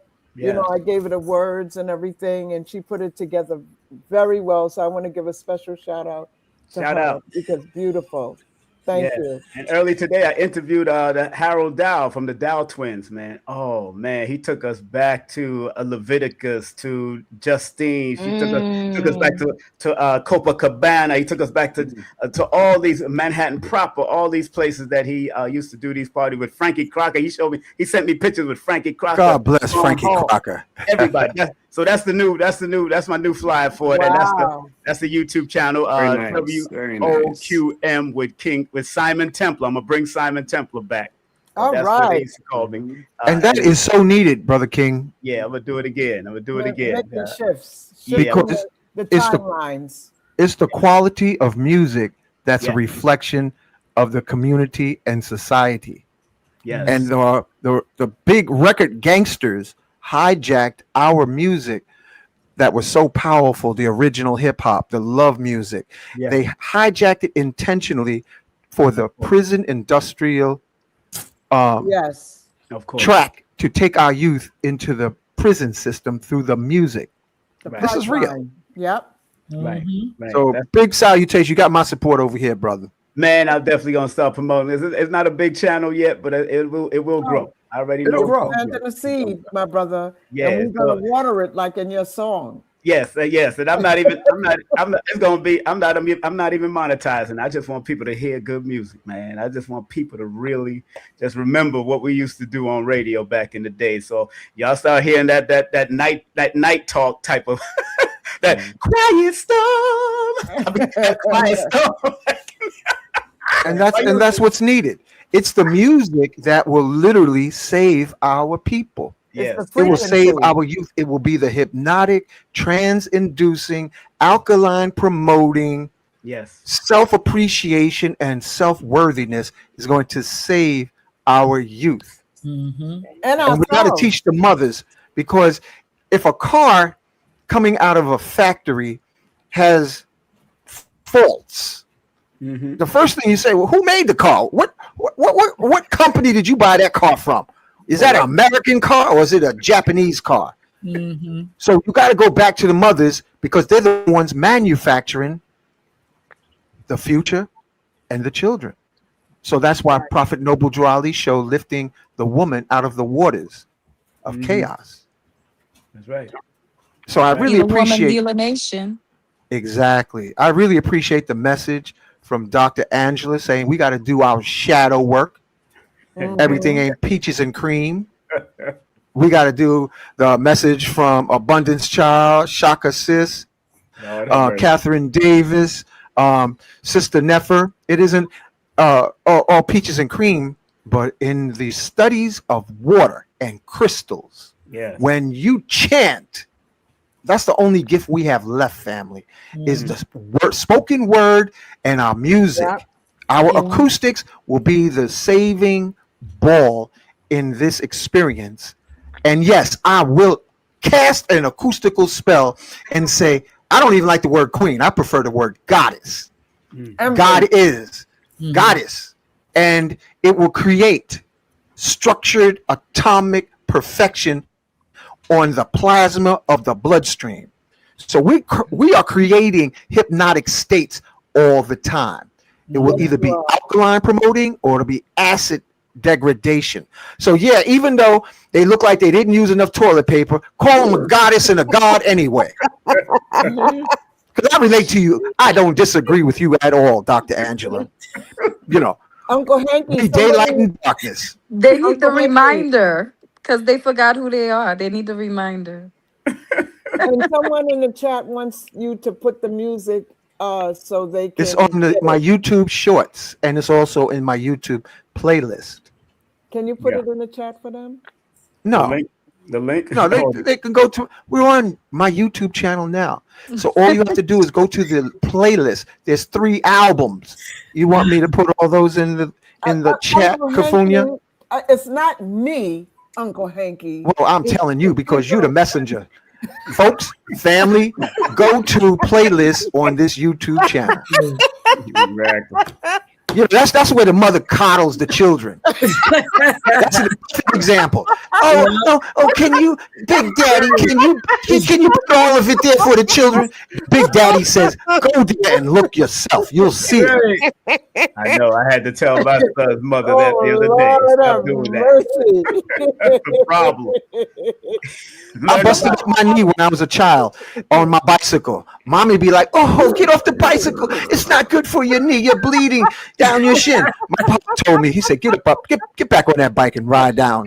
Keep riding. I got the scar right now. No stitches, nothing. Pop said, get on the bike and keep riding. Exactly. That's why we need Papa and Mama. Uncle Hanky, you're not easy. Balance of both. You're not easy, you know. Oh man, I'm really thankful for everybody, you know, that everybody came to the clarion call. You know, I'm really thankful that Duke had enough trust in me to help him put things together. I really give thanks for that. And Kathy, Also, Dr. Angela, Shaka Sis, Abundance Child, King Simon, and Nafara. Thank you. And Uncle Hanky. We could not do it without your lovely presence, Uncle Hanky. Yeah, I don't even need to say nothing. Wait a minute. Are the two of you siblings from another? They have to be siblings from a past life. It's definitely giving that. Yeah, Aries and Sagittarius. I mean, Leo and Sagittarius. Sibling rivalry energy. Fire. You know, but that's keeping it real too, because this is like everything but a food fight. Right? Oh my God. So don't forget, everyone, spread the word, the message. Tuesday, well, Friday, we're going to be on Heart of Mind radio with our beautiful hostess, Kathy Davis, from 11 a.m. to 12 noon, right, Kathy? Yeah, 11 a.m. to 12 at WBAI.org. Or if you actually have a radio, it's 99.5 FM on the bandwidth. And Friday, don't forget, 11 a.m. Nicholas, Brooklyn is the place to be. Yes. And we are investing in our own communities like every other community does. We have to do that. Because there is economic segregation. I sit and watch as a vendor what other groups, ethnic groups do. They practice economic segregation. I wish I could bring Martin Luther King back into this realm and say, you got to straighten this out. You ain't going nowhere. I'm telling you now. Exactly. I don't know who directed you to do this. He was trying and they killed him. He told realized he you. made a mistake. That's why they killed him. Go ahead, King. Tell him. I had a dream. I told these Negroes to behave themselves, but they didn't want to listen. I told these Negroes. No, let me stop. But big up to WHCR. They're doing their 40th anniversary at the Aaron Davis Hall. I'll be there tomorrow, hanging out tomorrow from 7 to 9. If y'all can make it out in Harlem. WHCR is our Harlem Community Radio. So big up to Keziah Glow. She invited me out. So I'll go out there and hang out just to get my mind right while everything is going on. I want to hear some jazz. It's an International Jazz Day tomorrow. So we're going to get it in tomorrow over there at the Aaron Davis Hall Jazz Festival. So I'm going to have some fun. And I have to say, Keziah is some kind of a divine person herself. She's the program director at WBAI as well. Right. But WBAI, I want to put a shout out, nonprofit listener supported radio. That's we right. only exist by listener support. That's right. So when you tune in on Friday, please make a phone call and become a member of the radio station as well. That's right. I'm trying to get on both of them. Both WBI and WACR. So we working. Yeah. So yes, have a fun time. Y'all all right now? Y'all all right? Yeah. I sound like Bobby Hemming now. Y'all all right? We having fun. Man, hey, I'm gonna see back Michael Jackson tomorrow too. So it is what. Don't. Oh my God! No spoilers. No spoilers. I'm going to see it tomorrow. Spoilers. I'm going to see it tomorrow. I saw it. I'm not going to say anything. Oh, she wouldn't see it. Oh, see, don't even tell me. I'm not. Don't stop till you get enough. I'm not going to say a word. I'm not going to stop till I get enough. Don't forget, May 8th at Ife Tayo, we're honoring Queen Afua, and it's a Mother's Day celebration for the women at Ife Tayo Cultural Arts Academy at the Major Owen Center. That's a Friday. That's a Friday. Yes, Friday. Yes. Good. Okay, great. Put in a good word for us, King Simon, with Queen Afua. Yeah, we need her on the panel on Saturday. Mm-hmm. Oh, yeah. that's Queen. I don't know. She don't text me back unless she's awake. Well, she has difficulty with the phone stuff. Yes, because it's something else. Yeah, I know. But I have an assistant's number, so I'll contact. Oh yeah, text her assistant. Maybe yeah. We got to remember too, family. Queen Afua has replicated herself hundreds of times. Yeah. And her fruit is right here in the audience. So she doesn't have to be there. Her spirit is there through Yeah. goddesses like Shaka Sis, Yeah. through goddesses like Dr. Angela, through us goddess Abundance. So, we have to get off of that. Oh, it's got to be that person stretching them. No, listen. No, you got to listen. Fall back and listen. It's called, we got to duplicate. Everything successful, we duplicate, replicate. So it's not one, it's Ubuntu. I said that. It's me, we. And I love that T-shirt you had, King Simon. Muhammad Ali Tell the folks what that T-shirt said, because it was powerful, man. Oh, Muhammad Ali saying me, we, which represents the highest connection, the highest level of connection between one another. Me, we. I'll Muhammad pull that Ali up, said, man. I love that T-shirt piece, yeah, man. I'm ordering some more to come, and so I definitely gonna have that T-shirt. Muhammad Ali is definitely been an inspiration. And Queen of Four, I spoke in front of one of her. Hey, look at Brother King. What happened? Go ahead. What'd you say? No, I spoke in front of one of Queen of Four's Sacred Women event years ago, and I told them sisters the same thing. Queen is one. I said Queen is gonna leave this planet one day. Y'all need to step it up and keep it moving on all levels. Like Dr. Africa said, keep on going, keep on doing. Dr. Sabi said it too. Keep on doing it. I mean, he told people. So y'all, we got to keep on doing it no matter what, and keep this energy boiling and hot all the time. Queen was definitely one of my biggest supporters. She was the first person that was on my board for Order Mother Earth and Girls Society. We did everything at Nicholas Brooklyn. She opened up for me with my eye. Thank you. So yeah, it's called Drop Squad Institute now, but before it was Order Mother Earth and Girls Society. So I just combined all those rites of passage program into one school now. I got the picture right here. Oh gosh, I got the picture right here. Of course, I'm gonna show the picture right now. I got receipts, son. I got receipts. We got whole videos. I always got receipts, yo. Don't ever let me pull out. Let me see if I can get this up. Don't ever let me pull out receipts, yo. Oh, let me put you full screen. Go ahead. Show it. It is. Wow. I got receipts. Dr. Sabi's first wife with the healing. Of course, me, Queen of Four, and Abundance Child right there. It was a beautiful day. That's in 2012. Yeah. That was in 2012. So I never forget that day. It's in the book. It's in my book. It's in my book. No promotion is bad promotion. Oh, hold on. Let me pull that up again. Do it again. Do it again, Brother King. Is bad promotion. All publicity is good publicity. Just spell my name right. That's it. All right. So it's in there. Our folks will make you famous. You know that saying. Our folks will make you famous. The mother folks will make you rich. Because I can testify to that, man. Woo! But I'm gonna pull up that shirt. I gotta go back to being a mommy. I can't with you, Uncle Hanky. Oh, here we go. Here it is, right here. Which one? Oh, me we shirt. Oh, me we. Yes, me we. Muhammad Ali. What does it say? Representing the shortest and most powerful from a form of connection. Connection. That's right there. Muhammad Ali. Yep, that's it right there. That's dope. That was amazing, man. That's what I said, because we really have to practice Ubuntu. Yes. This integration crap is crap. They force integration. They're stealing deeds from family homes. Oh, that's man. Their form of integration is, let me drill out the lock on your house while you're sleeping. Right. They even did that to Queen of Four's I gotta house. go put this little one to bed because he taking advantage of the fact that.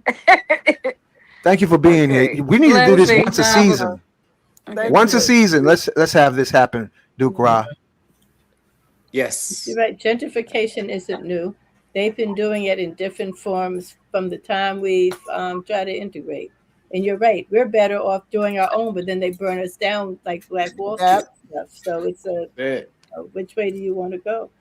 But also what you're saying before, the elders teach us so that each generation you can share the baton and pass it down so it doesn't die with the original elder. Exactly. So it's important, as you said, that we just keep it going, because right now there is such a void between the younger generations and the elders because it hasn't been passed down like it needs to be. So we do need to be mindful. A lot of times when we have collectives, you have all the seniors there, and it's like, we're the young people. But if you're not nurturing them and encouraging them to speak and continue what we started, then they're going to end up being lost in other places. So we need to actively encourage and do that. Right, and I think that's what Sabi did a great job in connecting the young people. Right. People really love Sabi for just him They being do. so down to earth and saying, you know what, I just love picking my toes near the sea. Sabi just said, look here, I don't care about all this. I want to pick my toes near the river. And that's how Sabi was. And you know, I think the elders need to think like Sabi and be that youthful energy. And bring that youthful energy back and just laugh and enjoy and cuss some people out when you need to and keep it moving. You know what I'm saying? Say what you mean what you say, but say it with love. Say it with love. That's all Sabi did. Say it with love. Spread love. Spread love. Spread love. That's right. Spread love. You know, so I encourage the elders to do that. I think we're going to get more younger people coming out if we do it just like that, because that's why his name is. So, you know, sea moss is like taking off. Everybody knows what sea moss is now. It's like, wow, really? Yeah. But it is what it is, man. Woo. Oh, well, man. I give thanks for this whole vibration this evening. And thank you, everyone, for showing up. Thank you. Thanks. Thank you. And thank you. We're going to wrap it up, y'all. It's time. It's bedtime, y'all. It's past 10 p.m. Do you know where? Do you know where your kids are? Do you know where your children are? Do you know where your seniors are? Uh-oh. Do you know where you are? Exactly. Do you know, where the seniors are? That's funny. Right. Well, Uncle Hanky, or okay, if Duke wants to close it out. Duke, what's the final word? Because you put this show together, my bro. Exactly. Just want to say thank you again. I think you heard my voice, and I just want to say thank you to everyone, and much blessings and much power to Saturday coming. Yeah, much power to for Saturday. All right. And yeah, that's all I can say right now. I'm thinking something just left my mind, but that's basically what I wanted to say. Thank you to everyone. Ashe. Thank you. Good night, y'all. Thank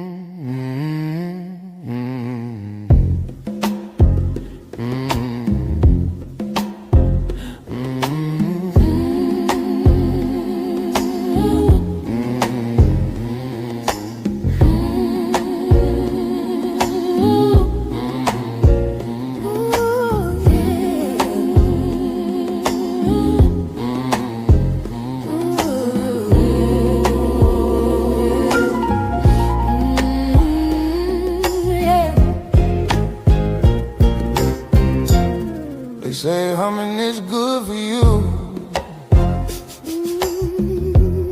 They don't know this is what we do. From ancient times during work or play, we always hum to pass the time away.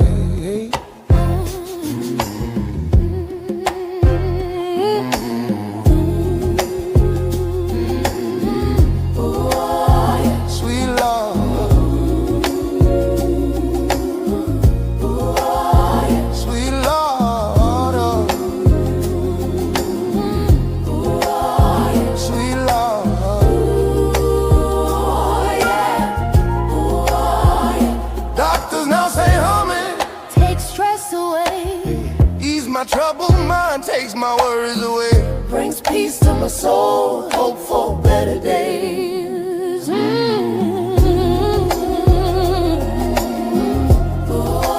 yeah. Sweet love. Oh, yeah. Sweet love. Oh, yeah. Oh, yeah. Sweet love.